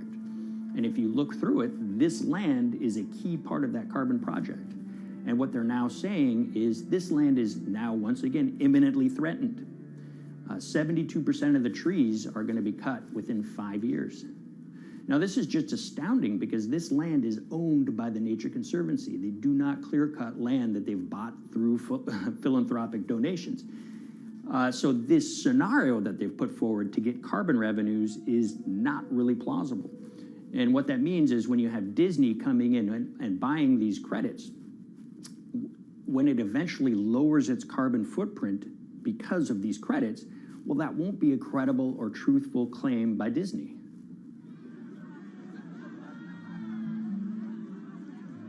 So this is an organization that truly understands the threat of the issue of climate change and is wanting to do its part to address this. However, in this situation, it just appears their drive, which they've had for decades, to increase the amount of revenues that it can use for land preservation work. Nature Conservancy and many others see that the carbon credits as a pot of money that they can tap into to further their own benevolent aims. But unfortunately, what this has resulted in is claims of climate progress that just aren't really happening. So the Nature Conservancy defends vigorously these deals, and they and others will say, look, our projects are just following the rules that these registries set up. So some would also put some of the blame on the registries themselves because they're setting up the rules which allow these vapid projects to get up and sold. So we've reached out to all of the companies we mentioned in this story, including Disney. They didn't want to be interviewed for this story, but they all told us that, look, we have to rely on the experts out there, and those experts, they say, are these carbon registries that have been set up. Most of these Nature Conservancy deals are set up and sold on this exchange. It's called the American Carbon Registry. Now, it's the oldest of these registries that allow voluntary carbon credits to be sold. They've been around since 1996. What these offset registries do is they set up rules, and any carbon offset project has to follow those rules. But there's this tension that's always there. If the rules are too strict, then it's going to be very hard for carbon offset projects to get up and running. So there's this balance going on where the registries want rules that attract projects, but they don't want it to be so strict where it will disincentivize projects from getting listed. One of the challenges with designing carbon offset systems is that there are normally two people at the table. You have buyers and you have sellers. And to some extent, you have policymakers, but you know, the buyers and the sellers are really the ones with the expertise, with the incentive to really participate hard, make a lot of things happen.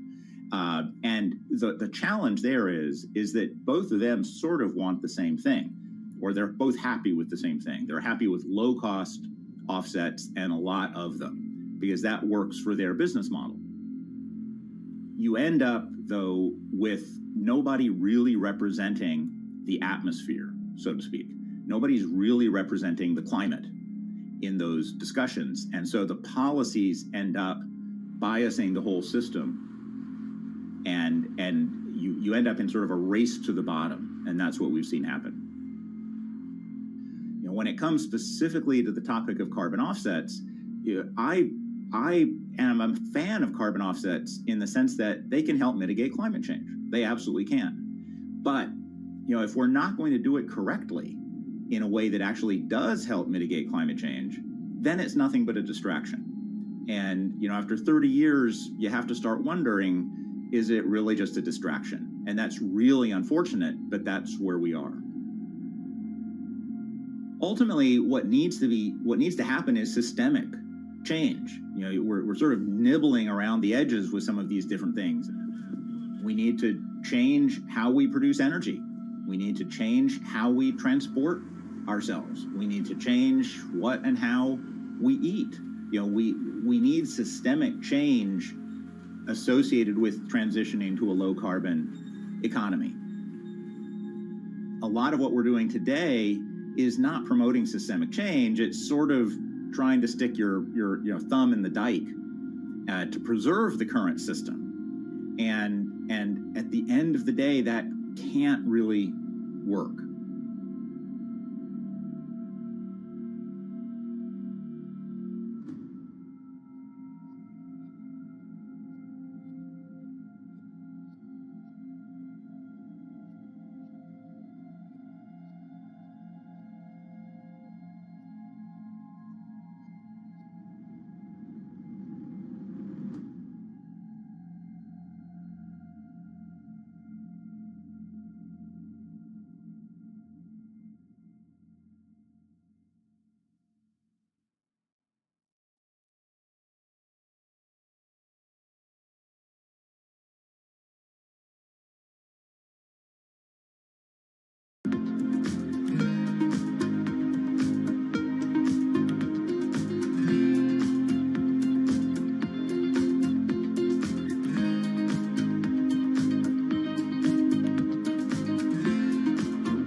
The Hyperloop. There's a good chance you've heard the name by now. This is the Hyperloop system. It can take people hundreds of miles in minutes. The Hyperloop, a series of tubes that would transport people in pods at ultra-high speeds over long distances. This is a remarkable new form of transportation that can whisk people from city to city in a flash.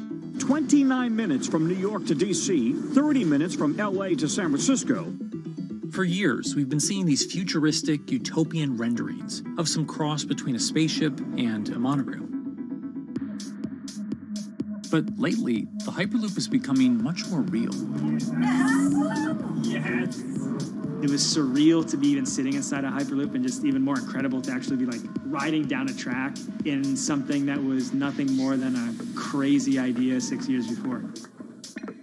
Companies all around the world have been developing and testing the technology needed to propel passengers at speeds of over 1,000 kilometers per hour.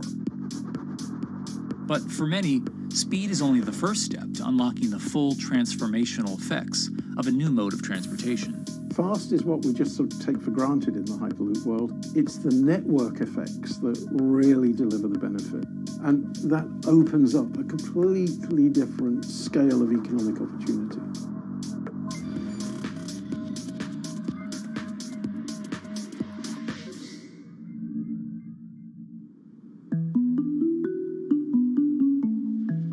We've got planes, trains, automobiles, and boats for getting around Earth. But what if there was a fifth mode? And I have a name for it, which is called the Hyperloop. The Hyperloop? Hyperloop, yeah.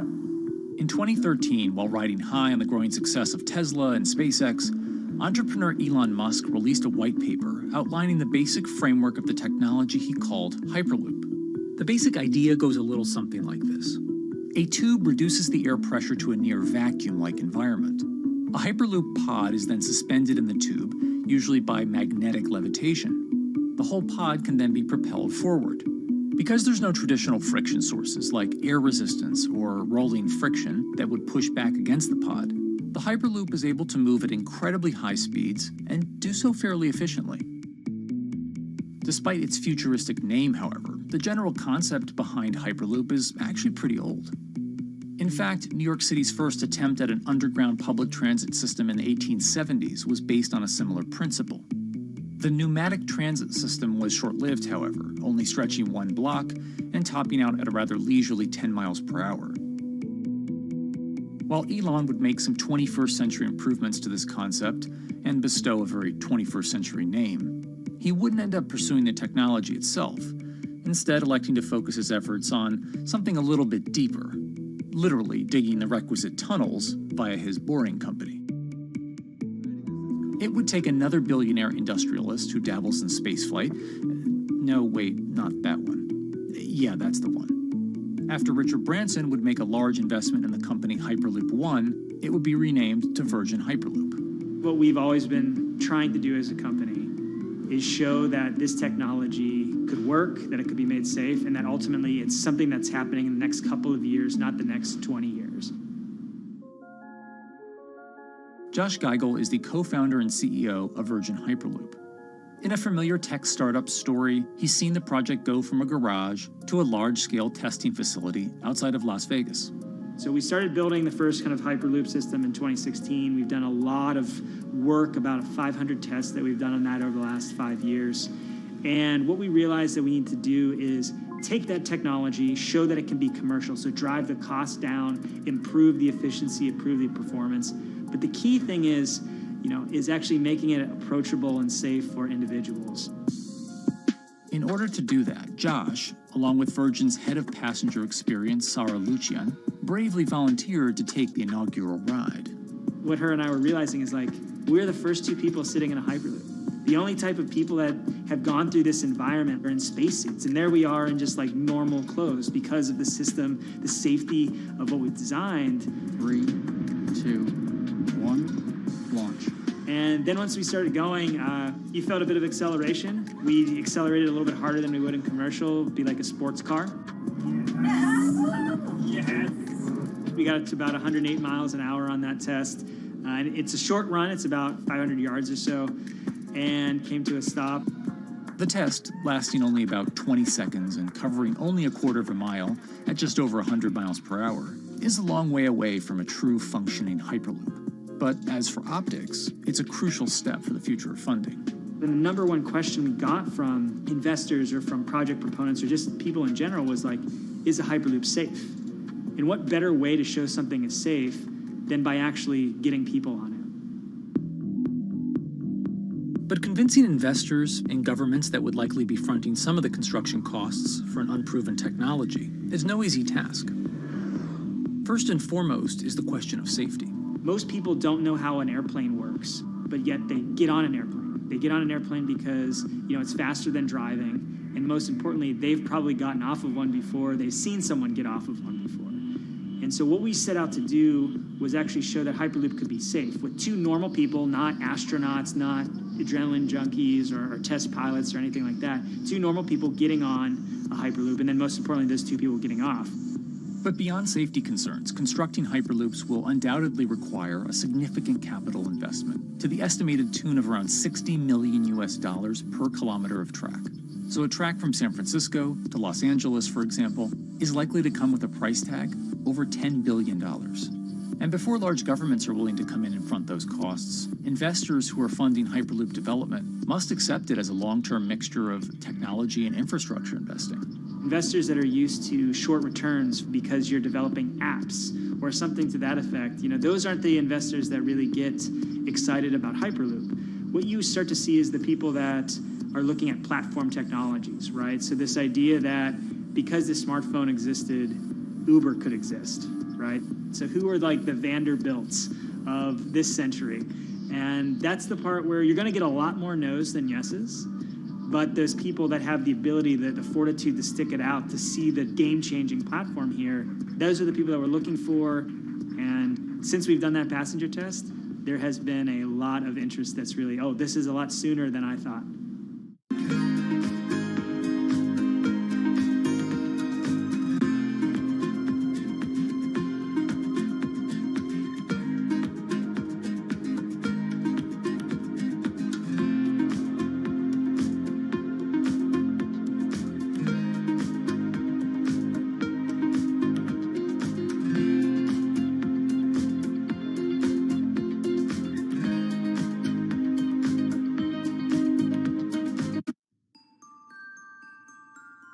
Envisioning the ripple effects of what Hyperloop could achieve, though, is fairly challenging at this stage of development. It's fast, yes, but for point-to-point travel, traditional maglev trains can move pretty fast as well. And outside of China, South Korea, and Japan, even those haven't seen much adoption elsewhere due to the high costs and questionable profitability. The Shanghai line in China, for example, loses around $100 million every year. Hyperloop companies, however, believe they can offer something different than traditional railway lines. My name's Alan James, and as far as I know, I'm the only guy on the planet who's written a government-level business case for 300 kmh conventional high-speed rail, 500 kmh maglev, and 1,000 kmh Hyperloop. It's fundamentally about moving people from where they are to where they want to go, when they want to make those journeys, and doing it in much smaller numbers. So pod designs for Hyperloop range from 12 to 28 seats, typically. Why are they small? It's because small enables the network to operate flexibly. And a great example of that is the east-west strategic route across the north of England, from Liverpool to Manchester to Leeds. So to get from Liverpool via Manchester to Leeds by train is just short of 2 hours today. It'll probably take you 2 hours driving as well in average traffic conditions. Net result is those three city regions remain three separate entities: Liverpool, Manchester, Leeds. There's very little commuting traffic between those urban areas. Hyperloop absolutely changes that from the ground up. Liverpool to Manchester is a 5 or 6 minute journey. Manchester to Leeds is also a 5 or 6 minute journey. What that effectively does is create a single supercity economy. In this vision, the Hyperloop acts a little more like a highway, where pods have fixed destinations and don't need to stop along the way. Meaning you can travel on a Hyperloop network from, say, Liverpool to Leeds, while the pod behind you travels from Liverpool to Manchester. And if that metro Hyperloop network is connected to other networks from the same location, You could travel from Liverpool to Paris or Liverpool to Amsterdam, all without making a single stop. For passengers, for business, for leisure, that is utterly transformational. For high-value freight and logistics, it's equally transformational. But critically, if you do a Hyperloop network at scale, you begin to deliver massively significant carbon savings too. A multi-regional Hyperloop network could become a replacement for both short-haul passenger and cargo flights and traditional ground transportation, both of which are significant carbon producers. One Hyperloop-connected distribution hub, perhaps at an airport that is predominantly used for international air freight, replacing maybe 10, 12, 15 distributed road hubs. It takes a lot of polluting and inefficient truck haulage off the roads. That itself means roads gain extra capacity. Hyperloops will still need to use electricity to both move pods and maintain the near vacuum environment in the tube. Proponents of the technology believe that this can be done by using renewable sources, including a combination of solar panels and battery technology that could be used along the Hyperloop itself.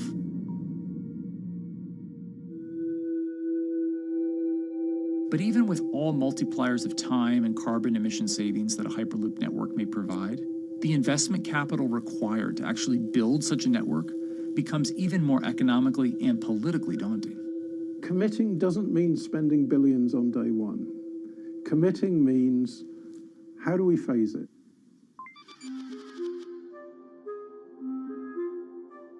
One company in the Netherlands is working to develop that technology, and perhaps more importantly, the international coalition needed to make the Hyperloop network a reality.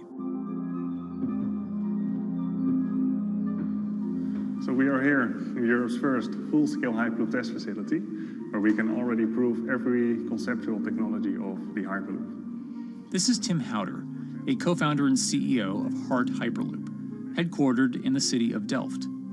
And while this testing tube might not seem as large as others, inside is a key technology to create the on- and off-ramp type infrastructure of a Hyperloop network. That is, a lane switch. That's something we can already test here. You can actually see it here, that the track is diverging from one track into two. That makes it possible to eventually split up the Hyperloop track in two sections. And in that sense, you can create a complete Hyperloop network that in the end will make it possible to travel, for example, over a whole continent. Take Europe, for example, with the same ease as you can now travel with a metro in a city. The nice thing about this magnetic levitation system that we've developed is that there's absolutely zero moving components in the track.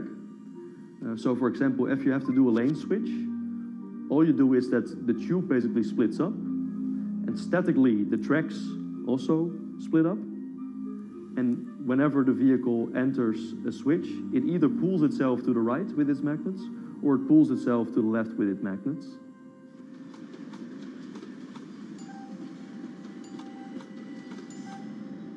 Lane switching on traditional rail requires the physical movement of the rail. Even modern magnetic levitation tracks use lane switching techniques in order to transfer trains from one track to another. And this is a very crucial element, because this is the thing that limits the capacity and, in the end, the usefulness of the rail network. Because the moment that a track is switching, that means that at that moment you are creating an unsafe environment for the trains behind it. So you need a lot of space between trains. But in a Hyperloop, because you have no moving components in the track, all the vehicles can be much closer to each other. You can achieve a very high frequency and basically have your vehicles moving and merging in and out of the network very much like a highway. For now, though, Hart's physical testing has been limited by the size of their tube. Because the test track is only 30 meters long, they haven't tested this lane switch at speeds greater than 20 kilometers per hour. However, the company is working to build a new test site where it plans to increase that testing speed to 300 kilometers per hour. We're now in a phase where we have proven most of the most important technologies in the test facilities that we already have. And we have also demonstrated the viability and the feasibility of a network. If you look at all the subsystems that it consists of, most of those are proven systems, already demonstrated in lab conditions. So we don't really believe that The technology itself is going to be the biggest challenge. Because for all Hyperloop companies out there, actually building a Hyperloop system requires more than just a good product. We're talking about the safety aspects, we're talking about integration into the environment, we're talking about the social aspects. Do people feel comfortable traveling in such a system? So it's about all these different aspects, and the complexity is really getting all the different stakeholders that are relevant and that do need to contribute to bring this to market, to get them all following the same roadmap.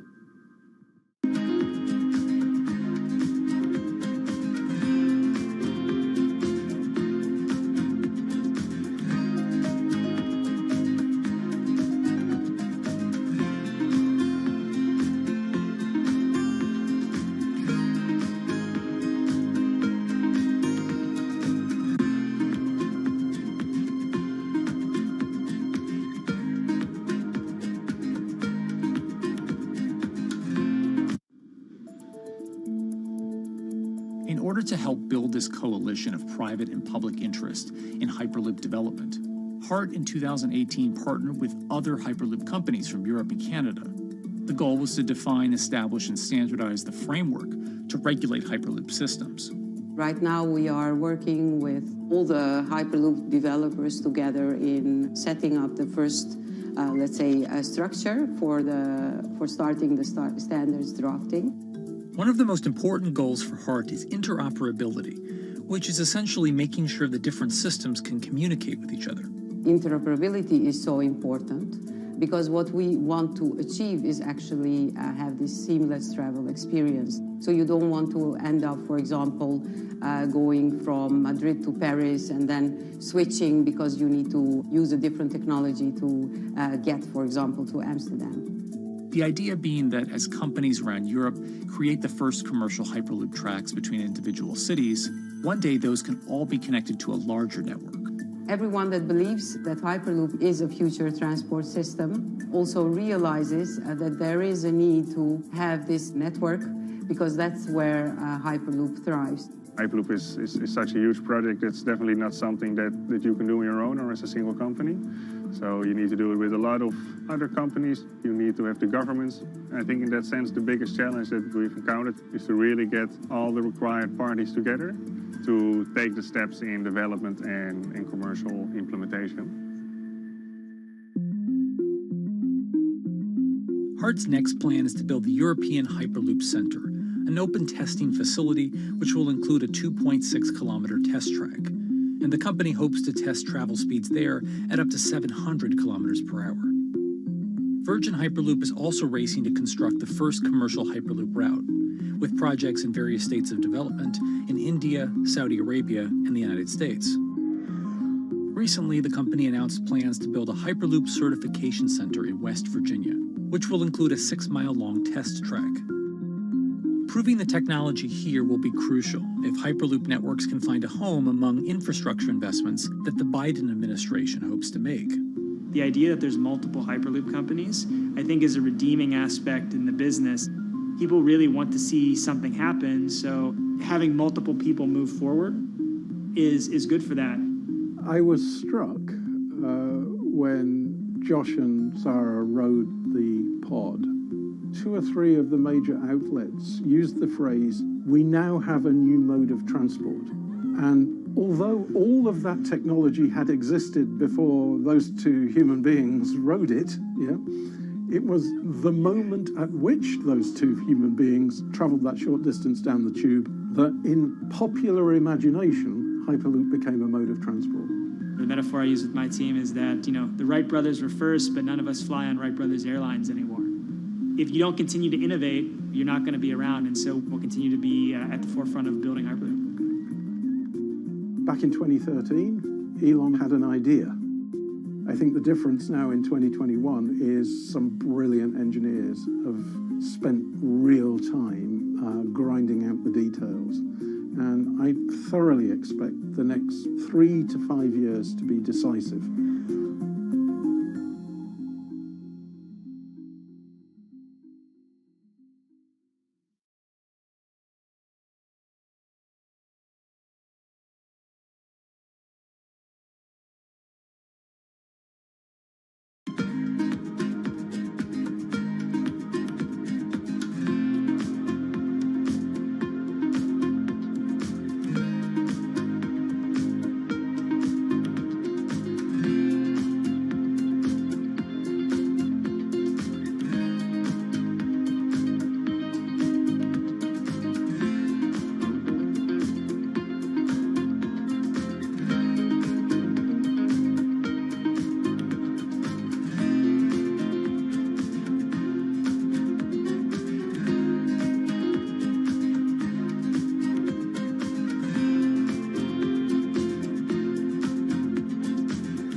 This week, how hydrogen can transform our energy usage. We'll look at why the universe's most abundant element could be a game changer in the climate revolution. Hydrogen technologies are not new. They are used in other sectors. We use them in space, on our rockets, and we don't need the laws of physics to change to be able to use hydrogen on our planes. From iron ore to green hydrogen, one of Australia's richest men tells us about his pivot to sustainable energy. Let's take action. It's practical, it's implementable. Let's do it now. Plus, the hydrogen revolution. We'll speak with the CEO of Italian utilities firm Snam about his new book and how green hydrogen could be competitive within 5 years. Costs are coming down and people are waking up to the fact that it's the only way to decarbonize certain sectors. From Bloomberg's global headquarters in New York, I'm Kaylee Lyons, and this is Bloomberg Green.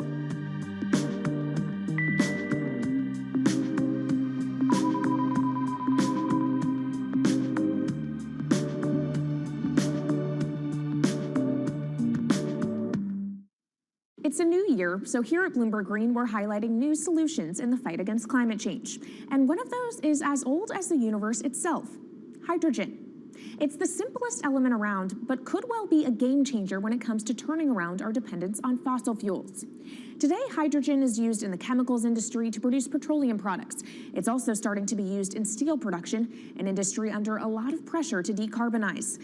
But it has far more uses as well, from powering cars to heating our homes. And Bloomberg New Energy Finance sees a seismic shift in the sector in the next 10 years as green hydrogen squeezes out dirtier alternatives. So-called gray hydrogen dominates today. But as renewable electricity gets cheaper and more accessible, so will green hydrogen. In this week's edition of Bloomberg Green, we'll explore what this push into hydrogen means for tackling climate change. We'll hear from Australian billionaire Twiggy Forrest about his pivot from iron ore to hydrogen, and we'll also speak with the CEO of Italian utility company Snam about his book, The Hydrogen Revolution. But first, what are we using hydrogen for? And why does it actually matter? Christine Lee Edwards explains. Hydrogen, the most plentiful element in the universe. On Earth, we find it mostly bonded to oxygen in the form of water, or in other gases known as hydrocarbons.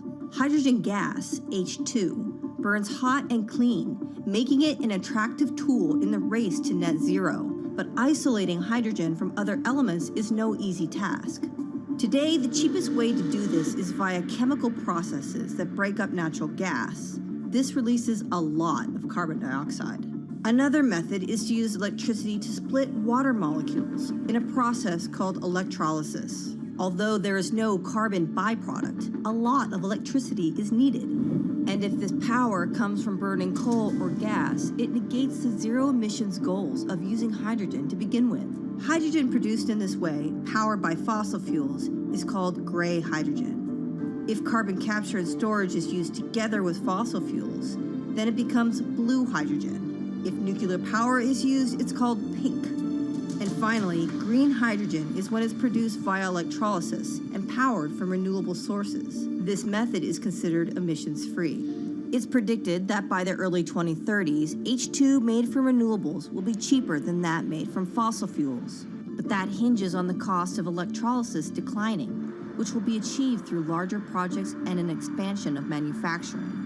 To be clear, vast amounts of H2 are already used today. Global production in 2018 totaled 117 million metric tons. This hydrogen is mostly used for its chemical properties, not as a source of energy, and very little of it is clean. Some sectors like steel could start using hydrogen for these chemical properties, replacing coal.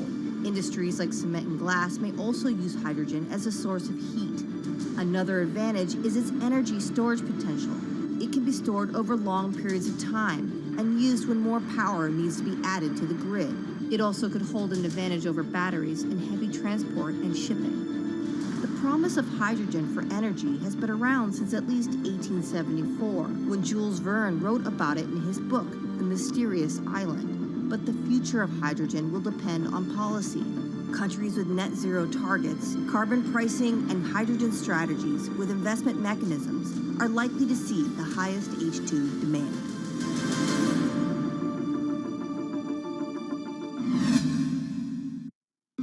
That was Bloomberg's Christine Lee Edwards explaining what hydrogen means for the energy transition. But how are businesses approaching the sector? Well, one of Australia's richest men is making a big play into hydrogen. Andrew Forrest, better known as Twiggy, made his fortune from iron ore, being the chairman, former CEO, and major shareholder in Fortescue Metals, one of the world's biggest miners. But after having made over $10 billion in profit from the metal in the last fiscal year, Twiggy wants to transform Fortescue into a clean energy company. He's been scouring the planet in search of investment opportunities in hydrogen and renewables. The firm plans to allocate up to 10% of its annual profits for green energy investments and is exploring projects across the globe, from Indonesia to Argentina. Francine Lacqua caught up with Twiggy Forrest. There's only one type of clean hydrogen, all the rest is dirty. Yeah. That is green. If you just say green hydrogen is clean, the rest is dirty, then you've actually nailed it. And, you know, anyone else who produces any other rubbish, any other argument, just look them in the eye and say, why is global warming accelerating if anything you're saying is true? And then you'll know, actually, it's greenwashing. Yeah, but there's a lot of greenwashing because I keep on being told it's a transition. We can't just, you know, make the transition at a click of a finger. So what are we doing wrong? What can we do better? I don't remember the personal computer having to transition the typewriter. I really don't remember that. I don't remember the smartphone having to transition the pocket calculator and the old landline.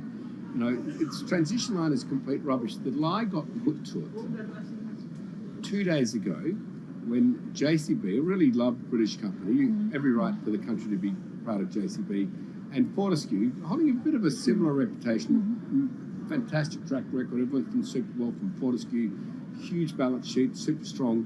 When those two companies got together and agreed a $7 to $9 billion US agreement per annum, right, then that's a real wake-up call to say, hang on, green hydrogen is obviously commercial now. You know, every other form of fossil fuel hydrogen, you know, it can compete with it on price, it can probably lose on price, but what we know, it is cooking the planet. And only green hydrogen, zero methane, zero carbon in the supply chain. Don't worry about the molecules in the supply chain. But at the moment, we're not even phasing out coal, if you look at the G20 communique. So we have a long way to go to talk about only using green hydrogen. Yeah, so look, I have a call, which I'd like to make now, that the world should not fund any more coal-fired power stations, coal mining projects, ever. We should wind them down as quickly as possible because they are cooking the planet just like grey and blue hydrogen is cooking the planet. Yeah. You know, hydrogen, which is not made from renewable electricity, is releasing 10 to 16 times more carbon, let alone the methane, which is worse, than it is hydrogen. So we've just got to stop doing things which are self-harming under the guise of greenwashing. So why are leaders so slow? Even if you look at the appetite for ESG investments, they're growing exponentially, so are emissions. So where are we allocating capital? Okay, so take the recent G20. There's probably a reason why there wasn't strong action coming out of the G20 because people were not aware that major transactions between large companies were taking place now on green hydrogen, that actually this pollution-free all the way through the supply chain fuel was now being transacted at multi-billion-dollar scale. If they'd known that, I don't believe any sovereign leader or any energy minister or climate change minister could not take ultra seriously that green hydrogen is now here to stay. It's broken through. History has been made. It will never go back. Okay, what is the one thing that you would tell leaders today and business leaders? How do we transition faster than what we are now because we're at real risk of missing our targets? Oh, so that's really simple. You stop funding, you stop subsidizing, you stop using money into fossil fuels. It could be carbon sequestration, it could be fuel rebates, could be anything. Hundreds of billions of dollars getting ashed while we ash the planet on fossil fuel subsidies. Because we haven't had that renewable electricity, we haven't had that green hydrogen, we've kind of been pushed down. It's all sorts of excuses. Oh, it'll never be commercial, it'll never be supplied in the quantities we needed, you know, blah, blah, blah. Now we know, let's take action. It's practical, it's implementable, let's do it now. okay, if we do it now, is there going to be a shock to the energy system? Is there going to be a shock actually to economically? And is it worth, not talking about transition, just going from A to B? Yeah, it's a fantastic question. A to B is the solution. Let fossil fuels do what fossil fuels do. Just burn their coal, burn their oil, burn the gas. At least they're pumping up carbon and methane into the atmosphere, honestly. Well, not that honest, because they don't measure methane, which is 90 times worse than carbon. But at least the carbon is being done honestly. Encourage the green hydrogen sector to come in really fast. Okay, it's there. There's renewable power all over the world. We now know how to make electrolyzers much cheaper, like 25% of the original cost. We know how to do that now. We don't have an excuse to get into it. Does it need to be cheaper than oil and fossil fuel for it to be viable worldwide? Well, right now it is. Okay, so let's just swallow that bit of financial data. Right now it is cheaper, and it's getting more cheap. It's the only fuel you know of which is declining in value. You don't have enough of it, right, to power the world. Yes. That's only because we haven't had policies to support it. If we had policies to support it 5-10 years ago, it would be everywhere. You'd see the global warming budget start to come down. Yeah. Now, we've got 5 or 10 years to make a huge difference. I need policy leaders all over the world to appreciate now, okay, big business is transacting with green hydrogen in multi-billion-dollar agreements. We now know it's here and it's here to stay. Let's spread it everywhere. Coming up on the program, the hydrogen revolution. We'll speak with the CEO of Italian utility firm Snam about his new book and why he thinks green hydrogen will be competitive in just 5 years. Plus, how are airlines working to become more sustainable? We'll look at how Airbus plans to step up in the climate fight. This is Bloomberg Green.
From Bloomberg's world headquarters in New York, I'm Kaylee Lines, and this is Bloomberg Green.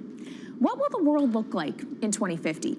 Will global temperatures have stabilized, electric vehicles be abundant, and solar and wind power homes around the world? According to Marco Alvera, the CEO of Italian energy company Snam, that vision of the future could be a reality. And he says that hydrogen will pave its way.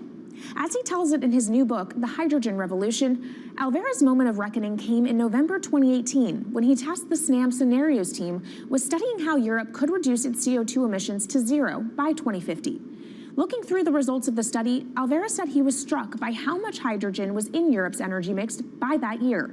Beyond the abundance of hydrogen, the SNAM model also predicted that it would be the cheapest form of decarbonized energy for many sectors, and that it could be cheaper than today's prices for oil, coal, and nuclear power. Our Maria Tadeo spoke with Alvera at COP26. It's happening all very fast. We see the cost of hydrogen coming down a lot. Hydrogen will play a big role in the energy mix. I don't know if it's going to be 15 or 25% of a fully decarbonized energy system, but it's going to be big.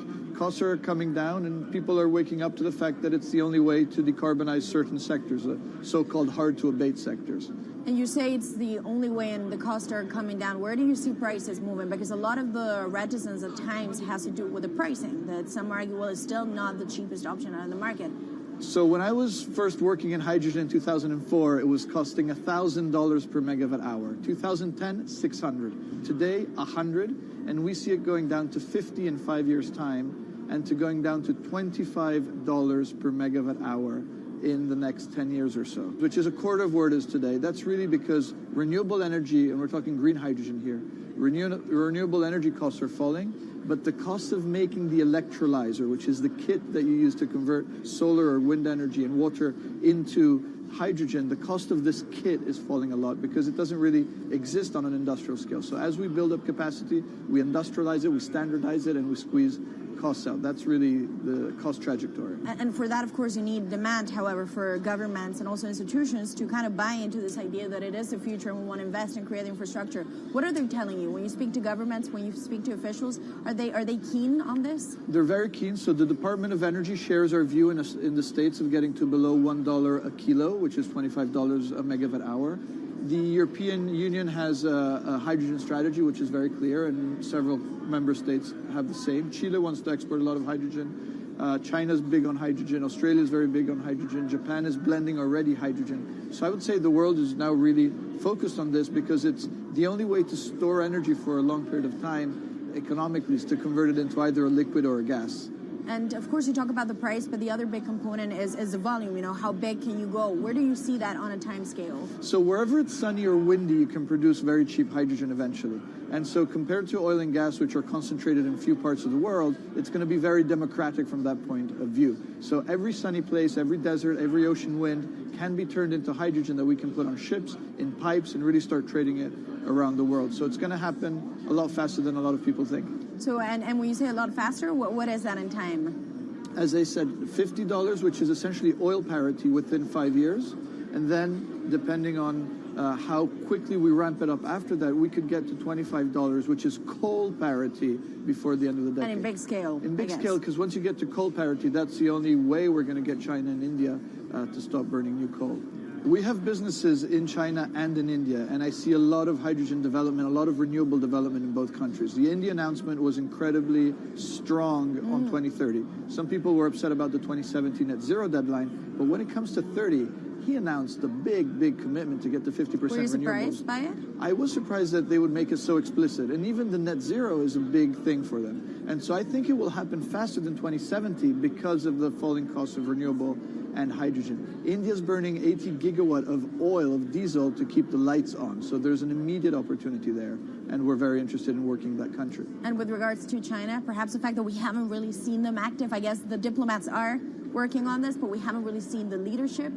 It's going to be technology, it's going to be industry. I think China has committed to a net zero, which is very important. At the G20, China was clearly behind the 1.5 degrees. So I think a lot has been achieved between the G20 and COP, and I think what's really important is to see in the coming years how quick. It's in our hands to make part of this happen in 5 years, or it could otherwise happen in 15, 20 years. It's about building the project. The capital is there.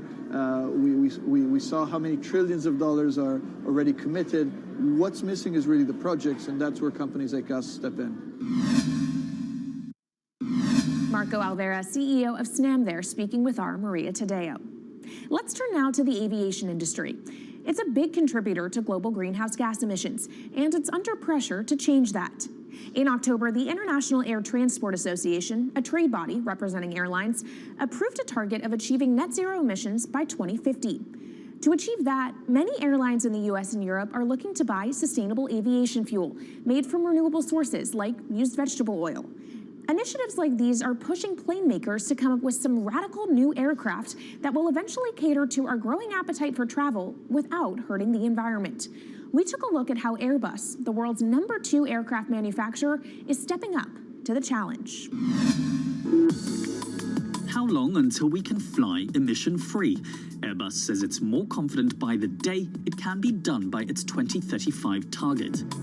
Airbus's CEO spoke about its ambitions for hydrogen-powered planes at the company's summit in France. The physics works. Hydrogen technologies are not new. They are used in other sectors. We use them in space on our rockets, and we don't need the laws of physics to change to be able to use hydrogen on our planes. So every day we become more confident, but we think we need to have a plane, we need to have the right fuels, the hydrogen available in the right quantity at the right place at the right time, and we need the regulations to be ready. So we really need the work and the collaboration of many people around the globe to make it happen on time. But it could be a long wait until green passenger jets go mainstream. Larger aircraft with more than 150 seats are not expected to feature globally until about 2050. That means manufacturers and airlines today are under growing pressure to ramp up short-term innovations to cut their carbon. In the long term, meeting the ambitious plans for so-called green hydrogen means building a giant industry almost from scratch. To make that happen, British airline EasyJet is among those saying governments need to get involved and fast. Aviation's emissions over the last 3 decades leading up to the pandemic grew by about 80% to over 1 gigaton, and that's projected to double by 2050. According to Bloomberg NEF, about half of the airlines with the largest global market share have set net zero targets by that same date, nearly 3 decades away. Coming up, from blue sky projects to the bottom line. We'll speak with our Bloomberg NEF expert Meredith Annex and dig into their models about how hydrogen fits into the future energy mix. This is Bloomberg Green.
From Bloomberg's world headquarters in New York, I'm Kaylee Lyons, and this is Bloomberg Green. Now let's bring in Meredith Annex, our Bloomberg NEF hydrogen specialist, to talk more about how hydrogen could change the energy landscape. So Meredith, what place do you think hydrogen is likely to have in the future energy mix globally? Hydrogen's this incredible solution for us as we look to decarbonize because it's a perfect solution in areas that are hard to electrify. So where we like to think about hydrogen playing a role, it's in things like heavy industry, especially where you need a feedstock as well as energy source. and in things like dispatchable power, long-haul transport, maybe even shipping and aviation. That sounds great that it can be used for such diverse industries. At the end of the day, though, how much is this going to cost? Well, that's the amazing thing about hydrogen, because depending on how you make it, it can actually see significant cost declines in the future. So when we're talking about clean hydrogen, we usually mean green hydrogen produced from renewable electricity. And in that case, your hydrogen is almost as cheap as the renewables that are used to make it. So if you're in a place with really good renewable resources, you'll be able to have cheaper hydrogen. But even in places with less good resources, we think that hydrogen can be cheaper than $1 per kilogram, which is the price of unabated hydrogen today, and around $8 per million BTUs for those who prefer to think in energy units. And that can be achieved anywhere in the world by 2050, we believe. All right, so let's talk about kind of the pros and cons list. I don't know where cost fits into that, but what are the advantages to hydrogen over other renewables, and then what are the drawbacks? Yeah, main advantage is the fact that hydrogen can serve roles that electrons struggle with. And that's things like seasonal storage, for instance, or just anything where you need storability, where electrons are harder to store, hydrogen is going to be easier. That also leads to a downside, though, because hydrogen is less energy dense than the usual things that we use for storable energy today, like coal or oil or natural gas. So you will need more volume of storage to handle the same amount of energy. Let's talk about the viability as well and how it may differ in different geographies. What is your view on that? Yeah, so for green hydrogen, again, from renewable electricity, really places with the best renewable resources, things like Latin America or the Middle East, even Southern Europe, have really, really good potential for producing hydrogen. And then when you're looking at blue hydrogen, which is produced from natural gas or coal with carbon capture and storage, we do see that becoming more expensive than green hydrogen in the future, especially as renewable electricity costs come down. But that can be a viable option in places like the US Gulf Coast or Russia, where you've got good geological storage for the carbon, as well as ample natural gas that's quite cheap. All right, great breakdown. Thank you so much to our Meredith Annex, our Bloomberg NEF hydrogen specialist. And of course, you can get more from the Bloomberg NEF team on the terminal and online. And they've recently done a podcast called Hydrogen 101 as part of its Switched On series. So from iron ore titans pivoting to cleaner energy to talk of a hydrogen revolution, that's it from this week's edition of Bloomberg Green. We'll be back next week with a deep dive into the state of electric vehicles. And you can keep the conversation going by following us on YouTube, Instagram, and Twitter @Climate. I'm Kaylee Lyons from Bloomberg's World Headquarters in New York, and this is Bloomberg Green.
Headlines and breaking news 24 hours a day at Bloomberg.com, the Bloomberg Business app, and at Bloomberg Quick Take. This is a Bloomberg Business Flash. It's been another day of volatile trading in U.S. equities as the market continues to assess risk to growth from efforts to fight inflation. 2 p.m. on Wall Street. From Bloomberg World Headquarters in New York, I'm Doug Krisner. We have the S&P 500 very near the best level of the day. The gain here is about 0.3%. Similar gains for the Dow and for the NASDAQ Composite. Consumer discretionary, though, is where we're seeing a lot of weakness. This is after Target cut its profit outlook for the second time in 3 weeks. Given an inventory surplus, Target shares right now weaker by more than 3.5%. Also, a little bit of caution ahead of that crucial retail inflation data due on Friday. The Consumer Price Index reading for May will illuminate cost of living pressures as the market continues to debate the magnitude of Fed tightening. Then there's this question of whether recession will be the result or whether the central bank can engineer a soft landing. Tony Crescenzi is with PIMCO. It does seem like the odds of a soft landing are reasonably good, but it's tough to manage. What the Federal Reserve wants, of course, is to avoid an outright recession. Recession defined as a decrease in employment and output. What it wants is a growth recession, which is that soft spot, the soft landing between 0% growth and 1.8, which is the growth potential. That is PIMCO's Tony Crescenzi. Others, though, are betting on stagflation, and I think you have to put the World Bank on that list. It is cutting its forecast for global growth further, and the bank's president, David Malpass, was saying today the global economy is facing high inflation and slow growth at the same time. Brokerage stocks being hit today on reports the Securities and Exchange Commission is considering changes that would require trading firms to compete for the execution of stock trades from retail investors. We have the S&P 500 investment banking and brokerage sub-index off about 0.5%. That is your Bloomberg Business Flash. This is Bloomberg Business Week. Insight from the reporters and editors who bring you America's most trusted business magazine, plus global business, finance, and tech news as it happens. Bloomberg Business Week with Carol Masser and Bloomberg Quick Takes Tim Stenovic on Bloomberg Radio. Live from the Bloomberg Interactive Brokers studio, we are streaming on YouTube. It is Tuesday, June 7th, 2022. I'm Carol Masser, along with some guy with a really deep voice today. Hi, I'm Tim Stenovic. I feel great. The doctor says it's just allergies, but you're in for a treat for the next 3 hours. I feel like I've got a new co-host. We're so glad you're back. We missed you a lot yesterday. I'm glad to be back. Thank you. Well, stocks were down. Now they're up. We're going to talk about the trade and the global macro environment. And with that in mind, Tim, I feel like many of our guests play into these global macro stories that are going on. Yeah, there's that one story, too, that asks, are you feeling pinched on a $250,000 salary? Well, just wait. There's more. Yeah, there is. Plus, the tale of two retailers. We're talking Target and Kohl's. And then we've got the CFOs of Chevron and Flex. Flex is a global manufacturing company. We're going to talk about volatility and the new normal. They were part of a Bloomberg Live panel that I did that rolled out today. Yeah, really looking forward to hearing that conversation. Also back with us this afternoon is Andy Purdy. He's the Chief Security Officer at Huawei Technology. He's going to talk a lot with him about what's going on here in the U.S. and around the world. Your voice is freaking me out. You got 3 hours of this, Carol. For better or worse, we're going to talk about the default model for Silicon Valley, thanks to Sheryl Sandberg.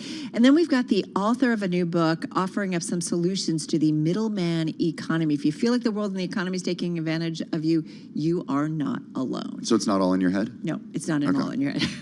And she's going to offer up some solutions. First up, though, let's get to the Market Drivers Report. And let's set the Business Week agenda on this Tuesday, everyone. In our Interactive Broker studio, Kriti Gupta.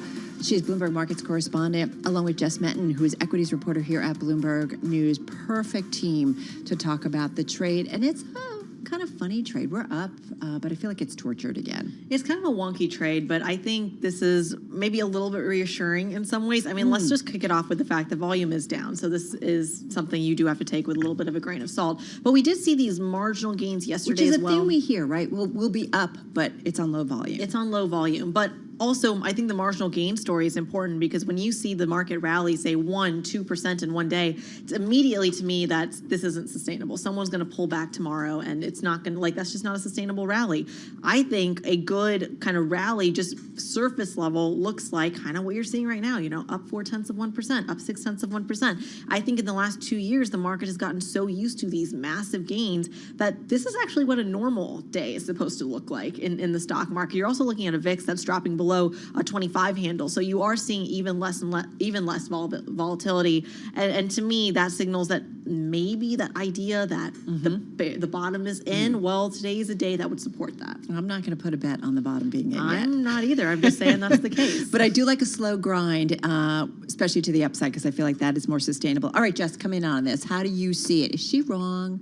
But I know your friend, so you can say I'm wrong. That's No, fine. I agree, because I've definitely been covering the technicals and watching those very closely. So we've seen a number of different breadth measurements over the past couple of weeks improve, which is a positive sign. But as far as when it's looking at price momentum specifically, a lot of times technicians, they want to keep a close eye on what's happening with the 50-day moving average for the S&P 500, and typically strategic analysis of this. And usually between about 80% to nearly 100% following a major low, you'd see a big jump like that. I mean, you look at yesterday, it was just about a third of stocks were trading above their 50-day moving average. So we still haven't seen that type of strength there. And sometimes, typically when there's in a market downtrend and there's counter trend rallies, often they start to lose steam once we're somewhere around 60% to 80% of stocks that are above that 50-day moving average. So that's something that could potentially precede potentially another low, but that's a big thing when I'm talking to technicians. On the momentum side, if you're looking at, like, say, the relative strength index, we have seen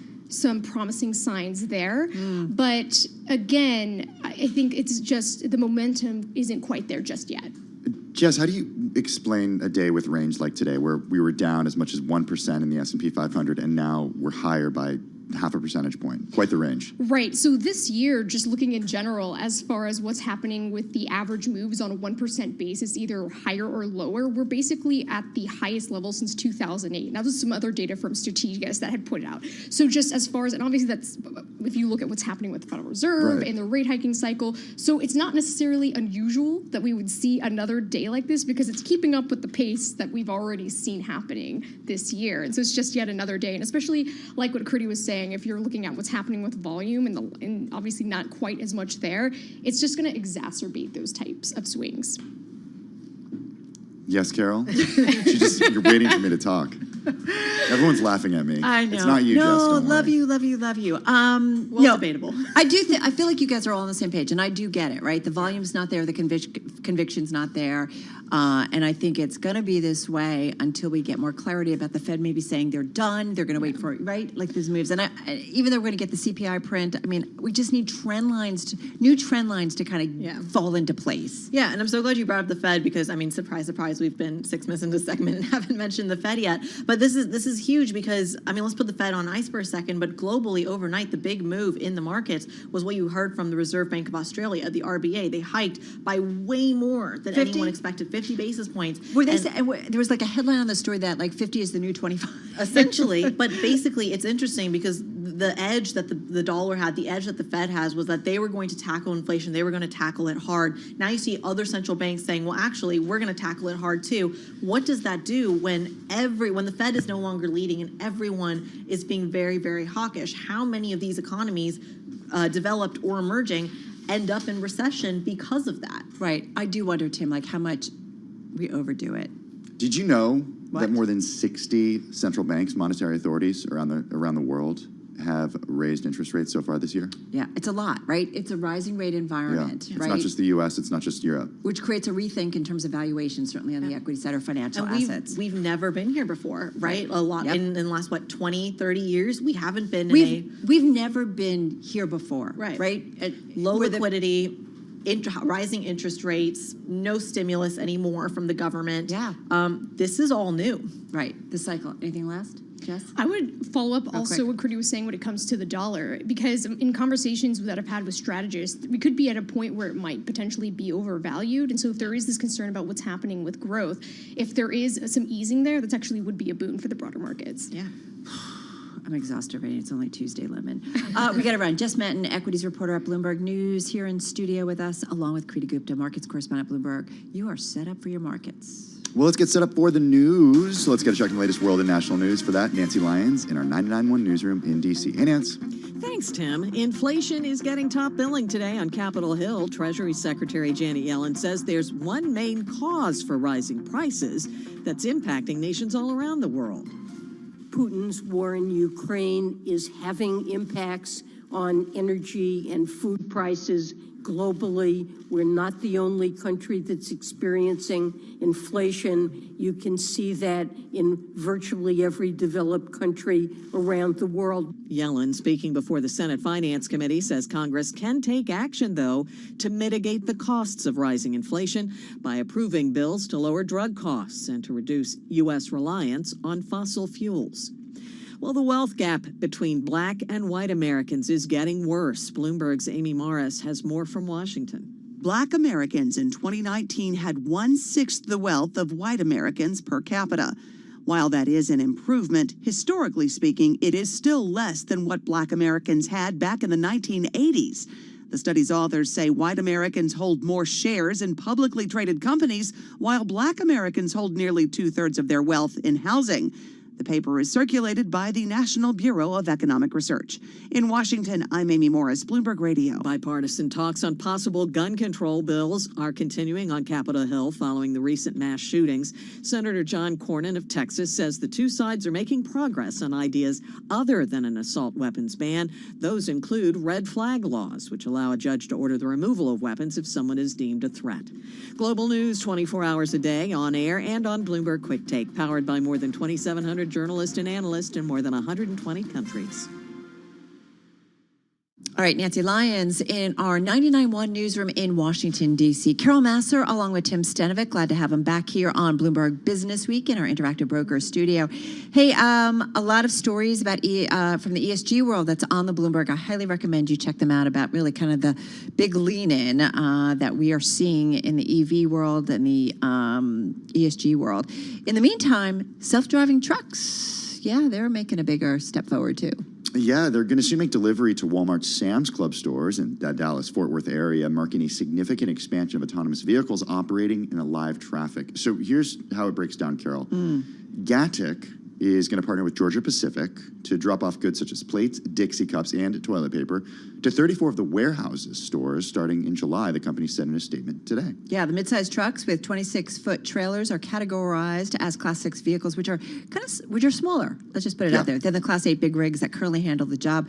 The deal expanding Gatik's driverless truck operations on the busy roads of the nation's fourth largest metro area, while building on autonomous service to Walmart's facilities that it already handles in Arkansas and Louisiana. The trucks will operate on fixed routes around the clock, 7 days a week. And Gatik? Yeah, Did we Gatik, decide? Gatik. Are we making it up as we go? We're making it up, yeah. Okay. Gatik, so forgive us if we're mispronouncing, has its eye on expanding, though, beyond North Texas. Yeah, and remember, Georgia Pacific is owned by the Koch Industries, and it said that the Gatik partnership would eventually reduce cost and complexity in its supply chain. The trucks will be integrated into the transportation operations of KBX Logistics, another Koch company.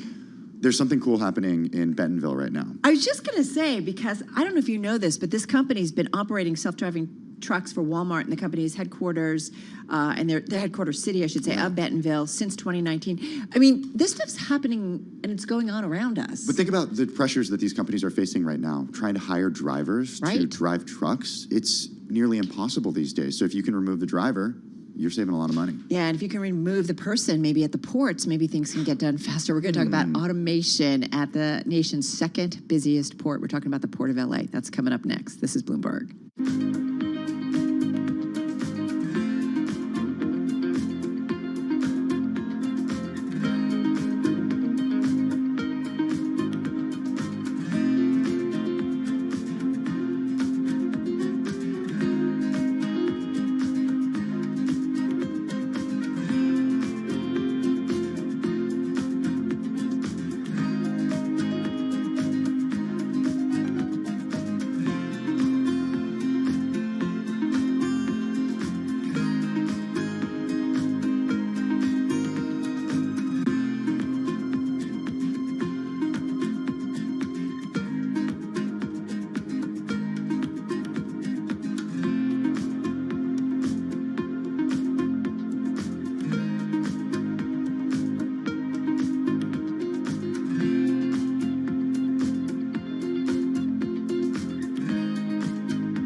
markets, headlines, and breaking news 24 hours a day at Bloomberg.com, the Bloomberg Business app, and at Bloomberg Quick Take. This is a Bloomberg Business Flash.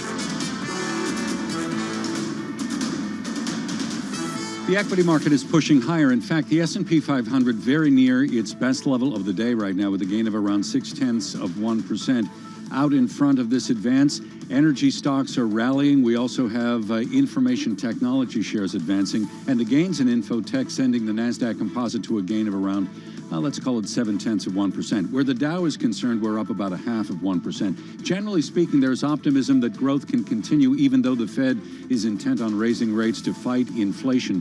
One trouble spot, consumer discretionary shares. A lot of weakness in that group after Target cut its profit outlook for the second time in 3 weeks. Target shares down by more than 3.5%. And brokerage stocks are slumping. The Securities and Exchange Commission is reportedly considering changes that would require trading firms to compete for the execution of stock trades from retail investors. Right now, the S&P 500 investment banking and brokerage sub-index is down nearly 0.5%. Raytheon Technologies is moving its headquarters to the Virginia suburbs near Washington, D.C. The company says the move will help it become a little more agile in supporting its government and commercial aerospace customers. Raytheon shares right now up by more than 3%. I'm Doug Krisner. That's your Bloomberg Business Flash. All right, Doug, thank you so much. So one possible sign of peak inflation includes the spot rate for shipping containers, which tells us more about expenses that we can expect later in the pipeline for, say, apparel in Chicago, luxury items in Singapore, or home furnishings in Europe. And that index has declined 26% since its September 2021 all-time high. And so we've got some thoughts, bigger, broader, when it comes to what's happening in our shipping lanes. We're really pleased to have with us Daron Acemoglu, professor of economics at the Massachusetts Institute of Technology. Professor Acemoglu joining us via Zoom from Boston. Daron, great to have you with us. How are you? Great. Thank you very much. Thanks for having me on the program. Well, we wanted to talk to you because you've studied automation and AI, especially in the context of what's going on with supply constraints at the ports. And when we talk supply constraints, we talk about labor, and we talk about personnel, of course, in other areas too.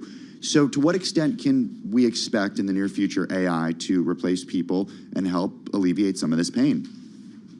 Well, automation has been going on for at least 250 years since the beginning of the Industrial Revolution.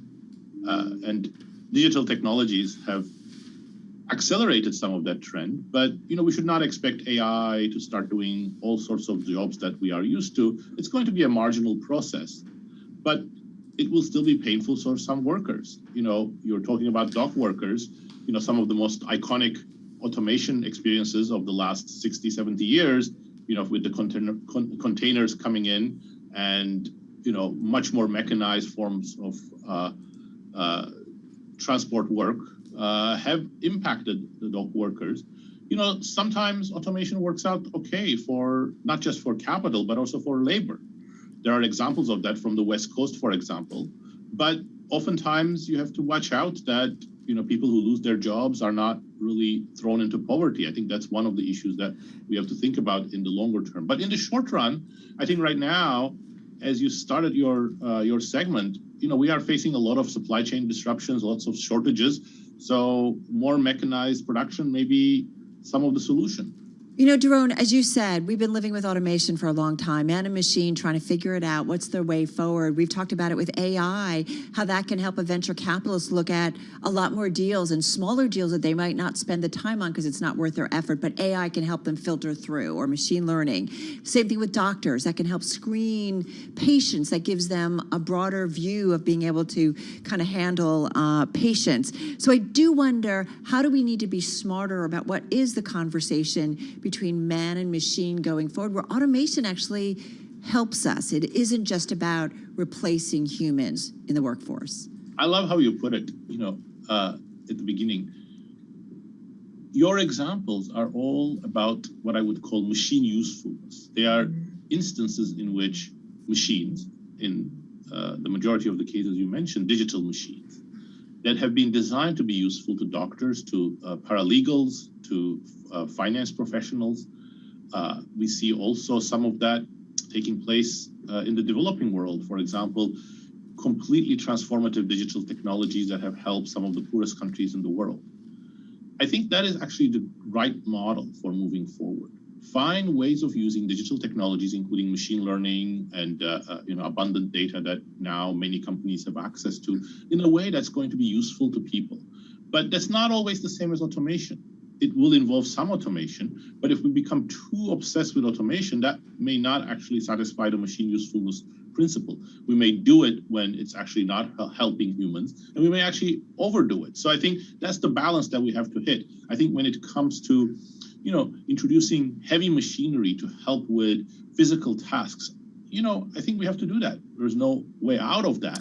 Well, but at the same time, can we do it in such a way that we make these workers more productive? I recently, a month or two ago, had a conversation with the CFO and the CEO of Chipotle, and the CEO of Chipotle saying, when we're talking about automation, that maybe it would be great to have something that could go through avocados. They go through so many in a given day. It's fresh, and they have a certain mission that there are things you can kind of take away from humans and let them do maybe higher skilled jobs, maybe even make more wages as a result.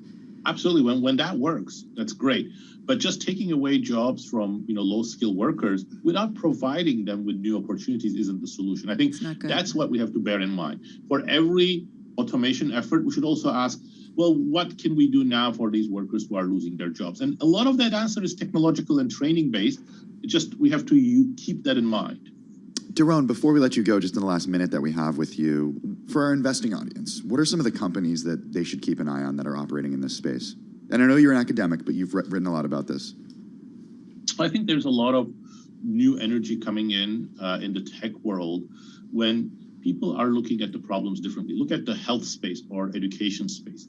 The easiest thing, I think many of the large companies have already done those or started doing them, collect a lot of data and then find automated grading ways or automated teaching methods. But how can we, for example, provide better tools to teachers so that they can personalize education, they can identify the problems, the bottlenecks that their students are facing?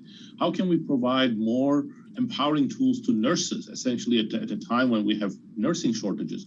I think there are a few companies working on this. I think we need more energy in those spaces, and in some sense, greater competitiveness in the tech sector would help. It's hard to do these sorts of things. I think that's what you were hinting at as well, when a few companies are dominating everything. So more startups, more sort of entrepreneurship in this space would be really helpful.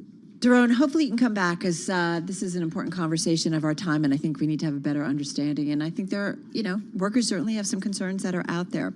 Our thanks to Daron Acemoglu. He is professor of economics at MIT, also author of numerous books, including in 2019, The Narrow Corridor, State Societies, and the Fate of Liberty, joining us via Zoom from Boston.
Broadcasting live from the Bloomberg Interactive Broker Studio in New York. Bloomberg 1130 to Washington, D.C. Bloomberg 99.1 to Boston. Bloomberg 106.1 to San Francisco. Bloomberg 960 to the country. Sirius XM Channel 119. And around the globe, the Bloomberg Business app and BloombergRadio.com. This is Bloomberg Business Week. So how much do you think you have to make to be in the top 5% of wage earners in the United States? I know exactly how much. Do you want me to say it? Yeah, go It was ahead. in the survey that we did last week. It's in the opinion column we're going to talk about. $250K. Yeah. So you make more than 95% of people around the country if you make that much money. Exactly. Households. And yet it's not easy. Not individual salary. Households. Yeah, and we're talking across the country. Yeah. We're not talking New York Metro, the LA area.